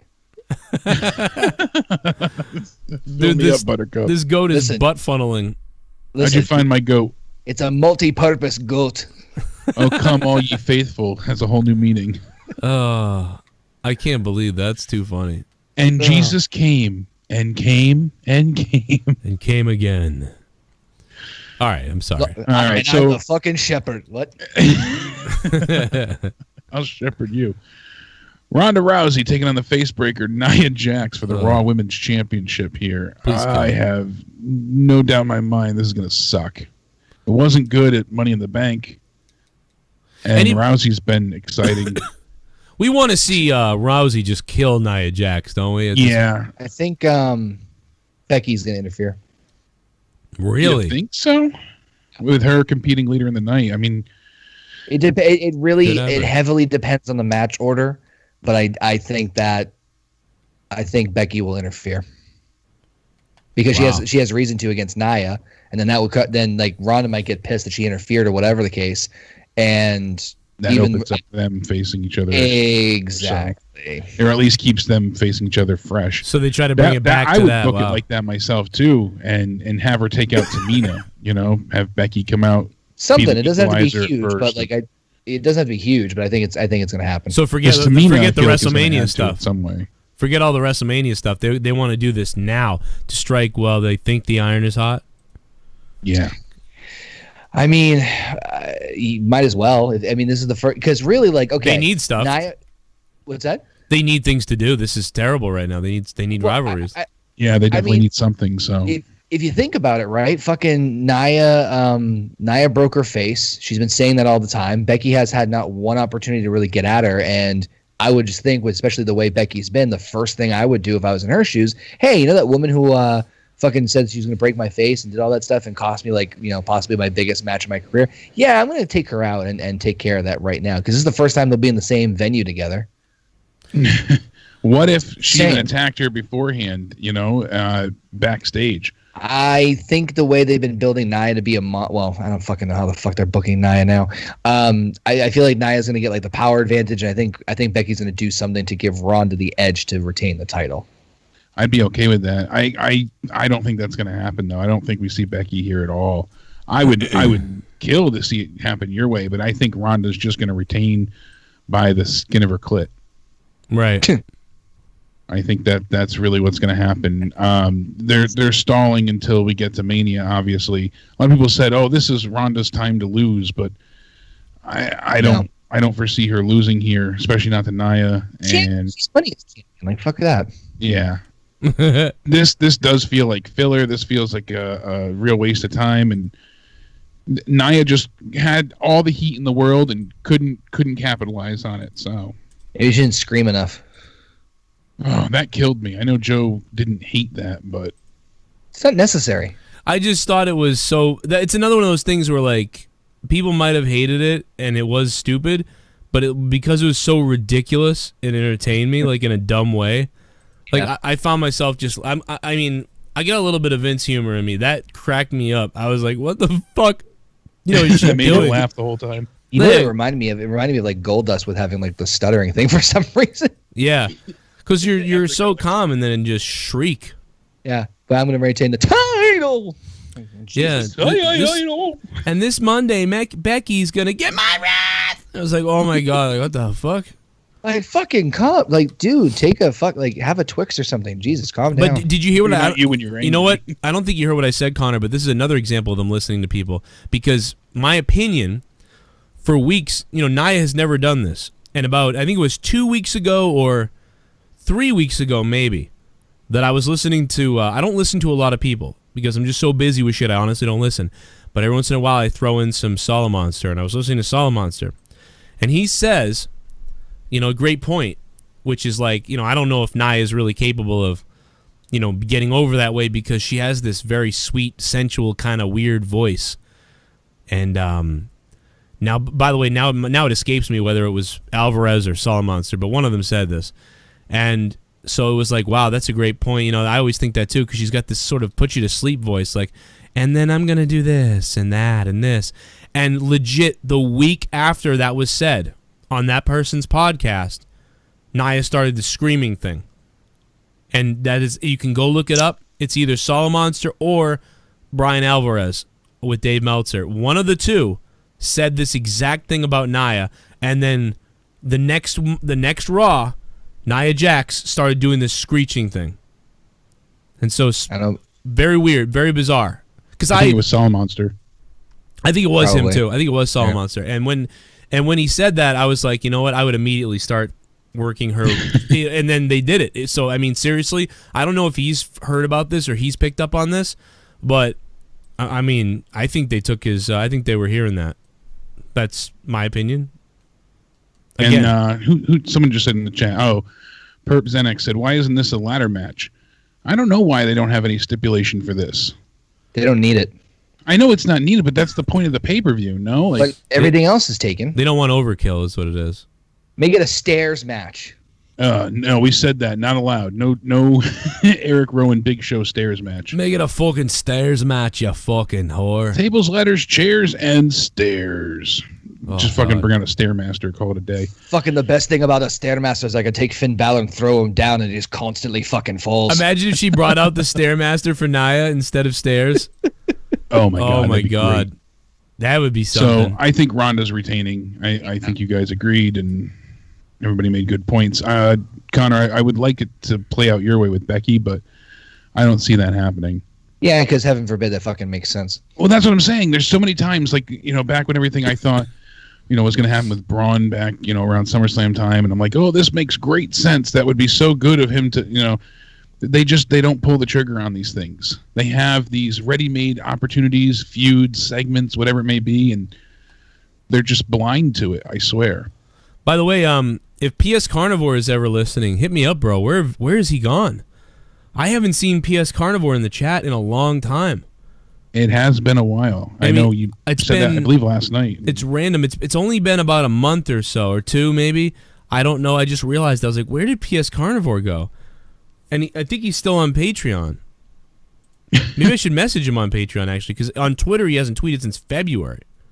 Really? It's been that long? I don't know. I'm sorry to bring that. It's random. I just wanted to shout him out, man. I love Mr. PS. I don't know where that Hey, I mean, to be fair, this show's been a little random anyway, talking about fucking goats and whatnot. So, I mean, hey. Yeah, it is. This is what happens. So Lasagna said that Nia can't climb the ladder with her fat ass in that Batman suit. That's why they don't have it. Oh, my God. You think so? Oh, that makes sense. She can't get her ass to shuffle up the ladder, so... Oh my god, dude! Yeah, she waddles up the ladder like she dances here. She already walks with a waddle, so. Oh, man, she sucks. I'm sorry. I feel. I'm not being mean. I'm fat. No, I know it's just I'm triple her size. I'm just saying. Fuck. No, I just love her. Like, God, she sucks. She does. She sucks. She's even outing herself and billing herself as 300 pounds at this point. It's not even the weight, like it's just. It's not really the weight. Isn't. That's the really thing. Isn't. It's the way she carries herself. Her matches are just abysmally boring, and there's just no energy to it at all. Her promos are one note monotone, besides the screeching for a few seconds to make you go deaf. Like, dude, imagine if I took a video of the screen and then I jerked off and shot a load in her face, and I put that Twitter video up of the load hitting her face of my screen. Can you imagine that? I think you should recreate the dance, Joe. Oh, there we go. I want Leah to recreate this dance. Even Leah doing this would be like, what the fuck? Would be weird. Yeah. It's the waddle. I'm telling you. It looks like she's, like I said, smuggling a watermelon out of the freaking grocery store. Or you should make her dance to the Peacock donation. Everybody do the waddle, guys. It's the new thing that will makes all the males run away. Joe, since you're putting call sex line on the wheel, you should put Ken calls or you call a gay sex line as a very drunk and horny undertaker who can't get his dick hard. If I can set him up, with how to do that, then yeah, that would be fun, but yeah, that could work. But I want you to call sounding like Justin Bailey, but you're a virgin, and but secretly, like, you're trying to admit to come out of the closet while on the phone for the sex line. So it's very layered and yeah, there's a lot of backstory here. But yeah, we're really getting a virgin. It's really getting in depth. That's trying to come out of the closet. It's going to be so complicated for some people, but I know, but I think you can get it done. I think I can. Well, yeah, of course, yeah. I feel bad if it wasn't so late and I didn't have to work on a Saturday. I'd hop on and be like, so, are you into sheep? Dude, I'm going to order that sheep. I'm going to have that sheep. I want to see that inflatable next to you. That's your Christmas decoration. Oh, fuck, I broke it. The tiniest little prick. The kids are like, we put stuff in the back of this. Call it China. I'll put you in my Hall of Fame. Oh my God! Oh, what's the sheep's name? China. Oh, China. I like China. Can I introduce you guys all to China? And the thing just sits behind me all the time, looking like scared. You have someone like, oh my God, is that a ventriloquist puppet? No, I wouldn't put your hand in there if I were you. Yeah. You don't want to make her talk. I'll make her sing. Or if you're going to, at least wear a fucking glove. You know what? Just don't touch it. You want your hands to smell like Tostitos?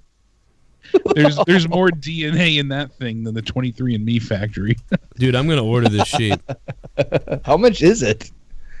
Oh my God, dude, it's fucking. Ashley just said in the chat it's $4.99 on. Oh my God, it is $4.99. Oh my God, that's cheap. Usually those things are like stupid expensive. I wanted to order one as a gag gift for a friend's birthday, and it was ridiculously expensive. For how much you want to bet this thing is selling like crazy because of that story?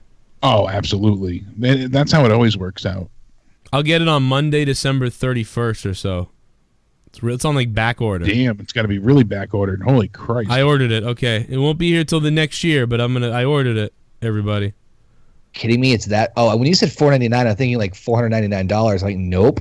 No, $4.99. My God. That or I just made a huge mistake. One of the two. Like. Oh God! Yeah, imagine. Yeah. Leah's striking you down. You spent $500 on a fucking sexy goat. You'll just no house, pop but it. Hey. Your needle dick will pop that thing in 5 minutes anyway. It 5 hurts minutes so is good. all the time I need. 7 seconds later. It looks like fucking Seamus's head. Look at its hair. It does. All right, I'm sorry. Where are we in the thing? Crazy. I don't know. The IC title, Seth Rollins versus Dean Ambrose. Dean. Let's go, Dean. Yeah. Dean all the way here. I think that we're going to get the Architect going against Brock possibly. Yep. At Mania. That's what I think they're working towards. Now, I did a video on Brock facing The Rock if The Rock comes back to take the place because of they wanted The Rock versus Reigns, we thought, and then so this would be like the replacement would be Brock and The Rock, but I don't really care. Next up, we have WWE Champion Daniel Bryan versus AJ Styles. I think Daniel Bryan obviously is going to take this one, and they took AJ out of the Mixed Match Challenge, so he won't get that coveted 30 spot in the Rumble anymore either, like we had all thought. And I don't think they're doing. A lot of people had reported that there was no plans for AJ going forward until after Mania time because of his contract. So. Yeah, I kind of heard the same idea, and I think honestly the Daniel Bryan heel thing is one of the best things they got going for him. I would not slow that down right now. Yeah, especially there's no need at all. No. Yeah, I mean everything makes sense. AJ wants the belt off for a while. He's still in the contract thing. Daniel Bryan's got momentum here. Yeah, give me a submission match at the Rumble between the two of them and keep it going. Yeah, exactly. Yeah, that I'll take. Following that, we have the Tables, Ladders, and Chairs match. SmackDown Women's Champion Becky Lynch is defending against Charlotte and Asuka in a triple threat match. This one has a lot of possibilities. Bleacher Report and a few others are saying Charlotte. A few other news sites are saying Asuka. I don't see anybody saying Becky. And yeah, I was about to say. That's surprising as well. I think we can agree that I think none of us here are thinking Becky's going to retain. I really think that Asuka is finally going to get her women's title, and her and Charlotte can feud against each other for the women's title maybe one more time at the Rumble, and Becky will get into the Rumble and take on Ronda Rousey. Yeah, you know what? I mean, I wasn't thinking that way at all, but that's a great point, and maybe they will do that shit, and then they can still get their Charlotte Ronda at WrestleMania, which she owes her, doesn't she? Because for that beatdown too. And if Charlotte's not the champion, you have a triple threat in that as well. So, I mean, there's certainly possibilities. You're right. Yeah, that I think. Yeah, mine is on Asuka. Yeah, okay, we'll go I'm Asuka. thinking Asuka's. Yeah, because we like originally it was like, oh, she's in there to take the pin, and then it's not a pin match, and she's there to do. Oh, well, maybe she's just going to be there to be the buffer to win the damn belt. Yeah, because my thought is that Becky destroys her body while trying to take Charlotte out of the match. at the same time, one of those, like, she eliminates herself by, incapacitating both her and Charlotte. So then Asuka can just go up and grab the belt. But then I could see, if I was me, I was planning on just, like, in my head, like, oh, Becky just keeps the belt, and it'll be Becky and Ronda at WrestleMania eventually for the, title versus title type of thing or whatever. I don't know. I don't see how they would do title versus title, though, unless they unify them. Right. No, I don't think they would want to have a non-title match. I don't mean necessarily the belts are on the line. I just meant, like, champion versus champion exhibition. Yeah. But I usually had considered that too, but usually they want both of those belts on the line at Mania. Because that would be they don't want to have it all tied up in one match. I agree. It would be disappointing and be stupid to get 2 title belts and neither one's defended and then they're a waste. So I and then you're again undermining one champion. So right, yeah.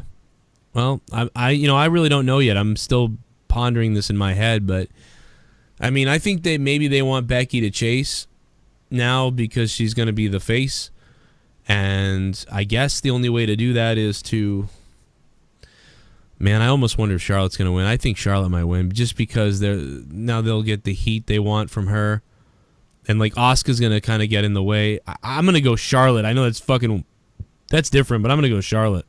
You're not far off. A lot of people have said that the Queen will regain her crown. Charlotte has held 8 women's championships. She's tying Trish Stratus and Moolah right now for the most of all time. So if she wins on Sunday, she takes first place all for herself. Wow, that's crazy. That's a notable, I still think Asuka's going to win only because I've already seen Charlotte as champion. Like what? Like I get that all those accolades and everything, but I think it would be more interesting, especially now that Charlotte's is she heel? Like I guess she is heel. This would help cement that if she wins. This will help people boo her for sure. Yeah, that's a good point. People will be mad that she's the champion again. They'll be like, "Oh God, here we go again." Good point. Mezzy Mez has a good point in the chat. Not even WWE knows. Very possible. Yeah, probably. Yep. That's the thing. I just don't see a way that Ronda retains here, or maybe she loses, because she would have to win the Rumble in order to get onto Raw. Yeah, she would have to. So which she wins the Rumble, and then she goes and chooses to face Ronda Rousey. Unless Ronda's in the Rumble, Becky's winning it. Yeah, unless Ronda loses to Nia, and then Ronda faces Becky. But I don't think they want Ronda to lose until Mania. Or at all. Point. They're not going to have her lose to Nia right now, are they? I think that would be the biggest mistake ever. No, because they wouldn't have it. They wouldn't have it on a B pay-per-view like this. They would do it for a Big 4, at the very least. Yeah, that's what even that feels like a Mania. Yeah, it's definitely at this point. They did it with Asuka losing her streak, and the Undertaker. They're big at ending and commencing streaks at Mania, so it kind of seems like that makes the most sense. All right, well. And then last match we have is the second TLC match, Braun Strowman versus Baron Corbin. And if Braun wins, Baron Corbin is no longer the GM of Monday Night Raw, GM-elect.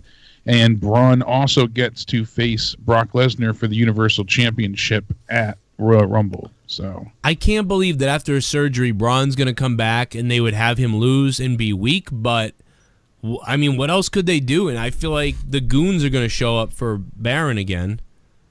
And I think that Braun's not going to be 100%, or it'll just be the numbers game that screws him out of this. Originally I was like, all right, he's injured. We heard they'll just do a squash match and Baron will lose. He'll no longer be GM. But then what happens with Baron going forward? I feel like this role kind of works for him at this point in time. And they'll find another way to get him out of it. It's just we have so much time until the Rumble. We got 6 episodes to work through. Yeah.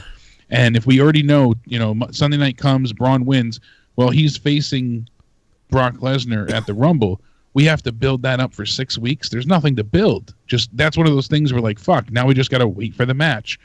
And that's a long time to wait. So if they go ahead and they have to, Braun loses, so now he has to not only get his chance for the match and to become the #1 contender, but also have to deal with Baron Corbin. That gives us enough content to get through 5 weeks, and then week 6 he meets Brock face to face for the showdown for the go home show.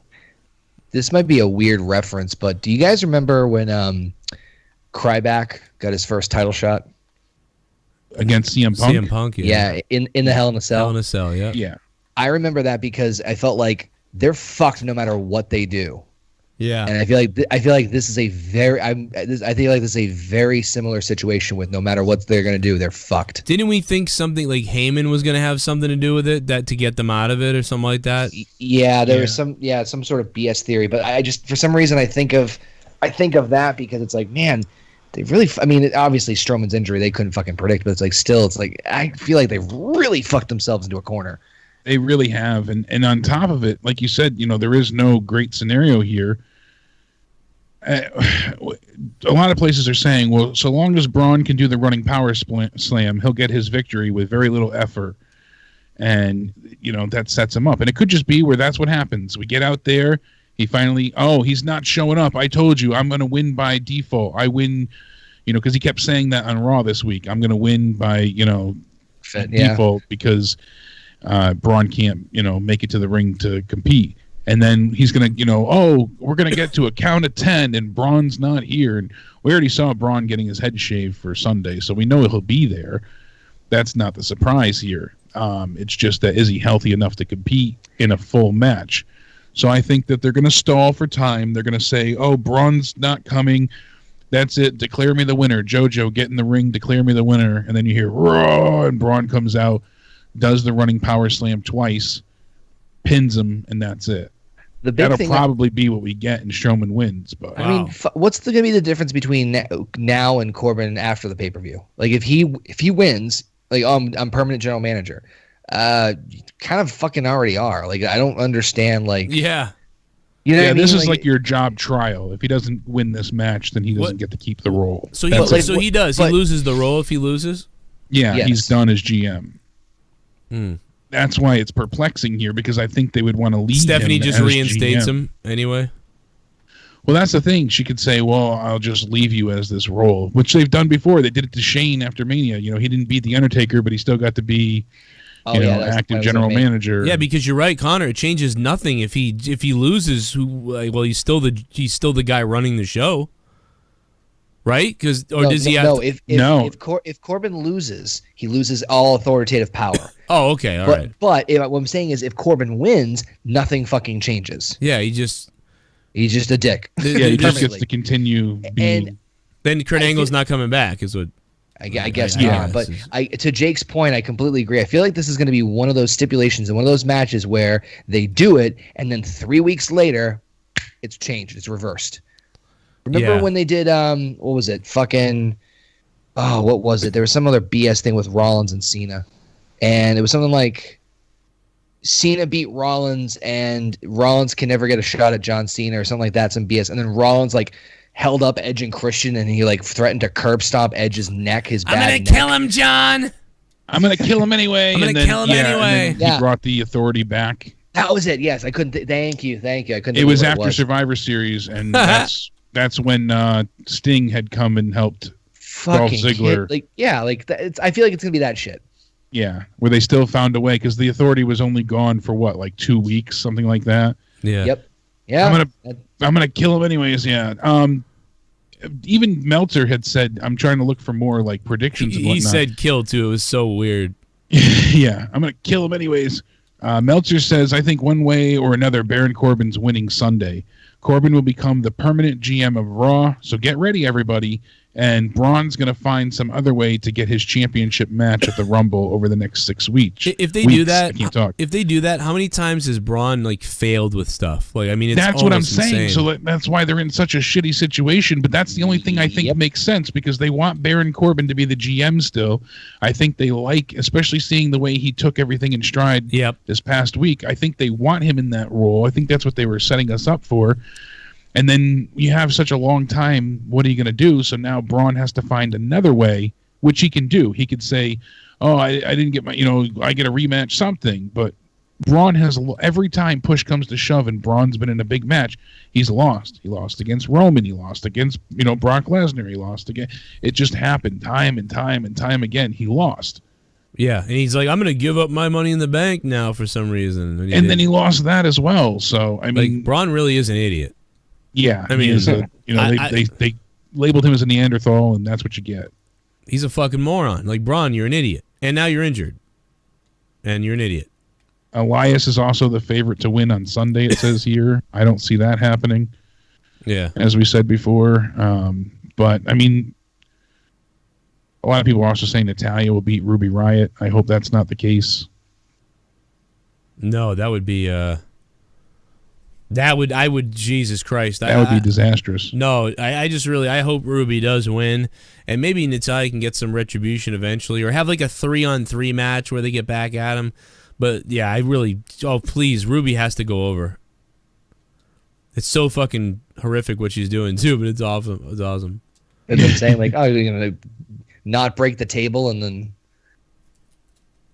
bring the one. Yeah, come on, like I want to see Natalya go through her fucking dad. Come on, man, we want to see it. Natalya through her dead father. Super chat, super chat. Jake the Snake needs to come back and be a manager. Let me tell you something. My buddy Dean Ambrose is gonna melt your soul, and I'm gonna fuck a snake. My daddy Super chat. raped me. Remember Jim Neidhart was dressed like KKK member. Whoa! What? Oh my God! I don't remember that. Oh my God! Hold on. I know exactly what he's talking about. Joe, Jake and Connor non-wrestling related questions, but would you rather look 15 years younger or get Tommy laid with a supermodel? Oh, I'd rather look 15 years younger because I'm 34, so that would make, I'd go, 19. I would, fuck yeah, I would take that. Yeah. Remembering Absolutely. that time, Virgil wrestled. It's right here. Yeah, I just found him. Like, Broken Jesus Lion, thanks, Christ. man. It's horrific. I honestly did not even remember this whatsoever. Well, no, I didn't remember it either, really. He fought, Neidhart dressed as a Klansman and got hanged from the ropes. No. Yeah.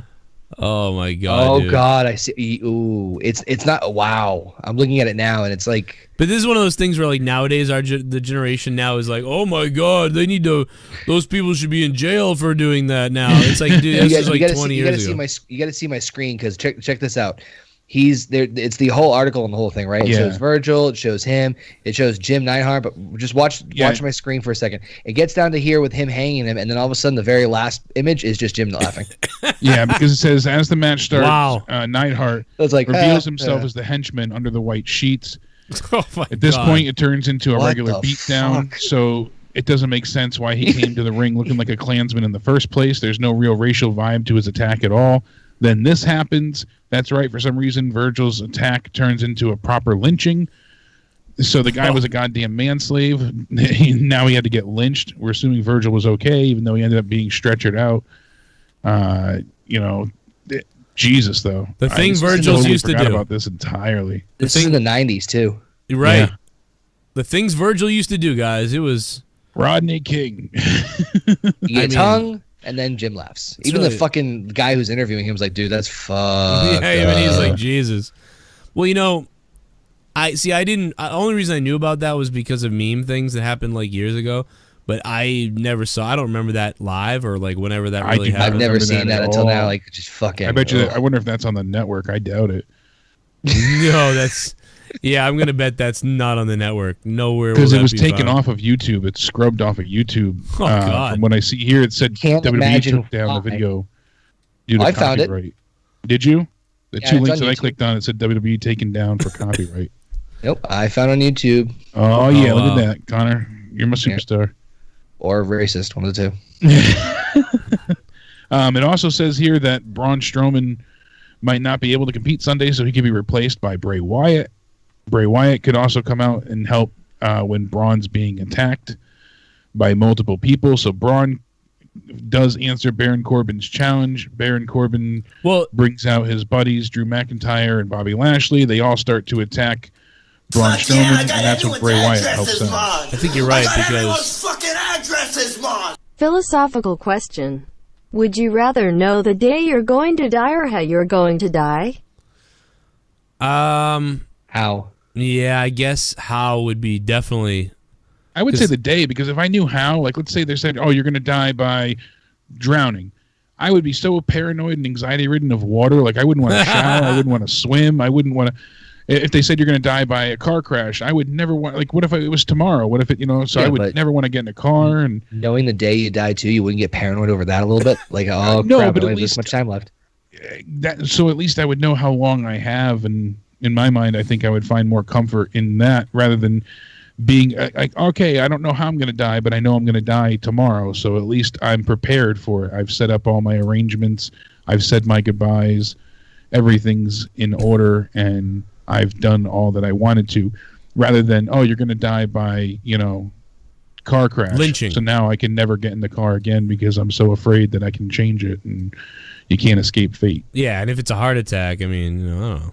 Well, But I had like 4 heart attacks since we started this show. You just keep on kicking. That's true, man, with your shit today. Hey, Josh Williams, thank you for the donation. And also, Jake, I was just making a fat joke, but hey. No, you'll be all right. You tell him about your other thing. Well, you don't have to. Urinary fucking infection that's killing my dick. Yeah, fucking horrific. That's just a side effect from one of the injections for the new medication that I'm on too. What the It can cause kidney stones. Thankfully, I only got the bladder infection, but imagine being thankful for a bladder infection. That's imagine getting a side effect of a UTI for a medicine. Fucking what? Whatever. Yeah, right. Fickle. Warning: this medicine may cause death. No, but they seemingly have been setting up like a thing where like Balor and Bray Wyatt or somebody all come out to help someone on a Raw, and they hadn't done it twice. They didn't do it, so now you're right. It may be at this show where it happens. Yeah, they've closed it out twice now on Raw where there's been no, go home happy moment. No where help. Braun just gets destroyed, or Finn Balor gets destroyed, or Elias. Yeah. Yeah, it certainly is a screwy, screwy circumstance. Well, we'll see. I'm a lot of possibilities for that match, though. I hope it happens. I hope that happens. It'll be kind of exciting, I think. Because then they'll set up the whole Raw, like Corbin and all those guys versus Elias, Braun, Bray, and Finn, and Bobby Lashley versus all that. You know what I mean? Because they're clearly setting that up. Yeah, no, they're setting up for that. Like it's for real. Seems that way. Yeah. So I'll go with that too. That Braun, I guess maybe loses. Yeah, this is a fucking tough one. Fuck. Because he could lose and this could happen, and Braun could win and this could happen. Yeah, I think Braun loses. Baron's the full GM now. I think Braun's gonna win, and this is a weird thing. Then I think Slater's gonna be the referee, but he's gonna screw Corbin over. Already, because I thought maybe even, dude, I thought even on Saturday, on Monday that he might do it already, and I was like, wow, yeah, I thought so too. And even the way he was like, "I'm sorry, man, I'm sorry," and then like, yeah, I think Slater will be the one to screw him over of it. Yeah, you had mentioned that earlier, and that's a good possibility too. That makes sense, especially with the arc that they built on Monday. Damn, there's so many possibilities. Yeah, I mean, is Slater really gonna go after fucking Strowman? Yeah, see, I think they'll just have Slater on their team again, because how many guys do they have if you equal it all out? Is that 4? And forget Bray, because we don't know if Bray's coming back. But isn't it outnumbered right now? Think about the people, count them up: Bobby Lashley, Baron Corbin, Drew McIntyre. So Bobby Lashley, Baron Corbin, Drew McIntyre, Heath Slater. That's 4. Yep. And Braun, Elias, and Finn. And Bray. Yep. And Bray, so, so that's 4 and 4 if we get it. But what I'm saying though is right now it's 4 on 3. So someone else has to come, and we don't know who that person is. So yeah, so that sets up a person returning or surprising to come out to help. Yeah, so it's got to be Bray. Because they said they can have everybody run in, and that leads to Bray as well too. So I mean, there's a lot of possibilities. I think either way, the main event's probably going to be a turd, but it's going to be interesting to see what they can get out of said turd. Well, I feel like the thing could be a turd, but then it will be what happens after that will be exciting if that happens. Yeah, right. And I agree with that. Yeah. Yeah, this is fun because this is everybody's coming together, and there's the return of Bray and all these things, and Finn's coming out, and wow, there's back. I don't know, it'll be a fun little thing. But the match probably will be well, this isn't good. because those two guys together are. Oh, Dolph could be the fourth too. Yeah, that's right. a good point. Why Society just said Dolph. Yeah, so if you weren't and then bringing Leo Bray Rush back, could be the fifth if you count him, like Matt said. I don't think it will be Leo, but yeah, I would think maybe Dolph will be. That's true because he's got the so that's then that would save. Then Bray maybe wouldn't be coming back, or I don't know. But yeah, that could be what it is. That makes sense as well. But you clearly have a 4-on-4 set to go here. Yeah, that's the main event of Raw the next night. Makes it certainly seem like that's what's going to happen. Do we really go through all the matches so far? Or we got more. That's it. That's all 12. We did 12. Jesus, felt like we did a million things, but I don't know. I felt like we did 8. We went a lot off off the subject. That review was everywhere, or predictions was everywhere, and it's so fucking late. So shit! I just looked at the time. Yeah, Jesus. it's not that bad, but it's pretty. No, it's bad, but it's not that bad. I mean, I'm having a great time. Been up since 5 and got to do it again. It's late. Hey, listen, it could be worse. You could be fucking a sheep, which Joe, you might be in a couple of weeks. So you ordered it off Amazon Prime. You could have given it to your kid to take it to school. Listen, this is a gift for Dada. I imagine the kid brings the blow-up doll to school too. Like, what's going on in your house? It was either that or the sheep. Listen, it gets lonely on certain nights, all right? That sheep looks like a clown sheep. Anyway, it doesn't blink. See that arrive. Hopefully it comes sooner. Let's get it doesn't blink, Joe. That's what matters. Don't you dare blink, you fuck. Oh, shit. Broken Lion. My God, King is Stone Cold. I whooped Santa Claus's Steve Austin. ass. I stunned Santa Claus's ass. I stunned Santa Claus's ass. I dropped him on that stack of dimes neck. I whooped Santa Claus's ass. Merry fucking Christmas, because Stone Cold said so. Happy Hanukkah, you son of a bitch. I stunned Santa Claus's ass. Oh hell, yeah.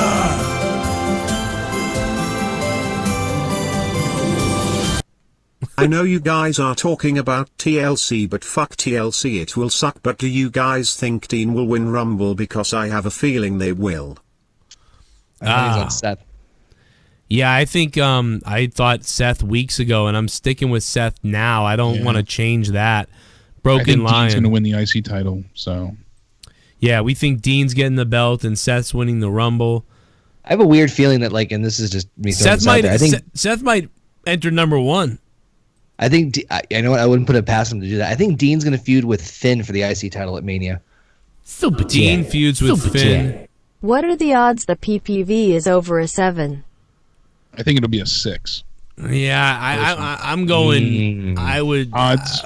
Fuck, that's a good one. I think it's going to be. I don't think it will be any better than a 7. If it's probably below it. I'm right there with you. 1. I mean, the women's. I mean, especially with them having so fucking many, there's going to be some quick ones.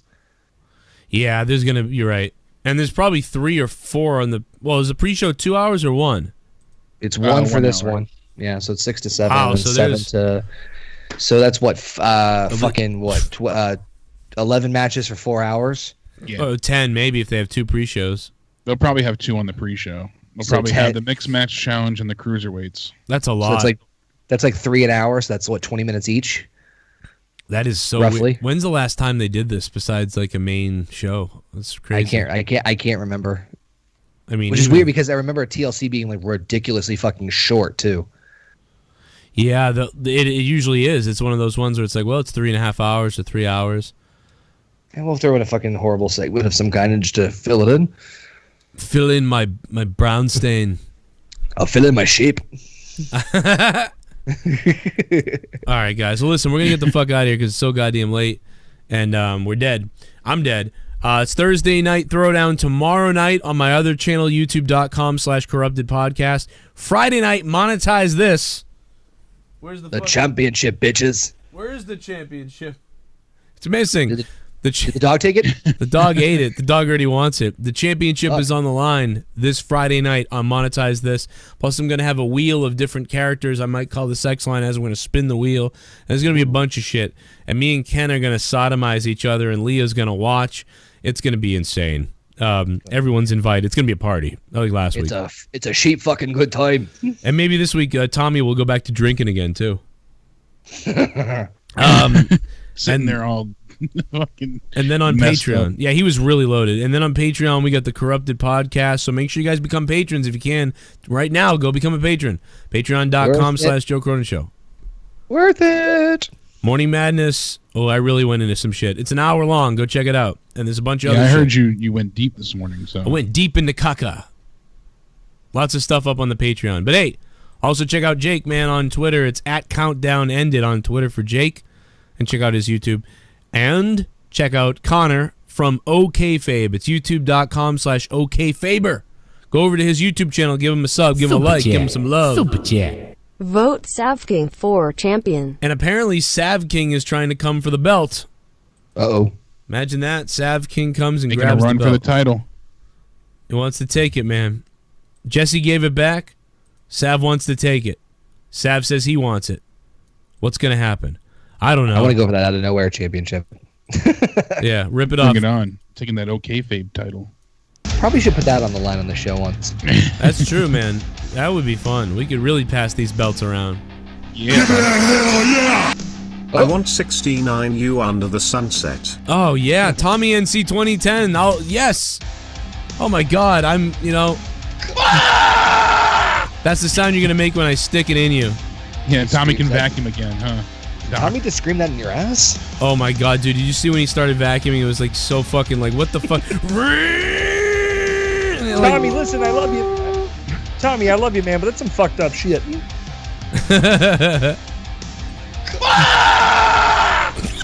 Whoa, Jesus, don't yell at me. You know, I just realized we didn't like really take any calls tonight. It was weird. No. I didn't have a lot of calls coming in. We had a lot of predictions to go over, and we derailed ourselves quite a few times. Yeah, we were all over the place. There wasn't a lot of calls anyway. It was like, I normally there's just crazy. Like, there's only 20 calls tonight. Total, the whole night. Weird. Sheep fucking is more important. See you later there. We're going to go brown stain a sheep's sphincter. From the inside. Let's beast with Recon, bruh.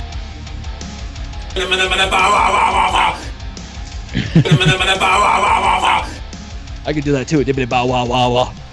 Bow wow whoa yippee yo yippee yay. Touching my privates all day. I got a wrap up on Twitter @CorruptedPod on Twitter. Goodbye.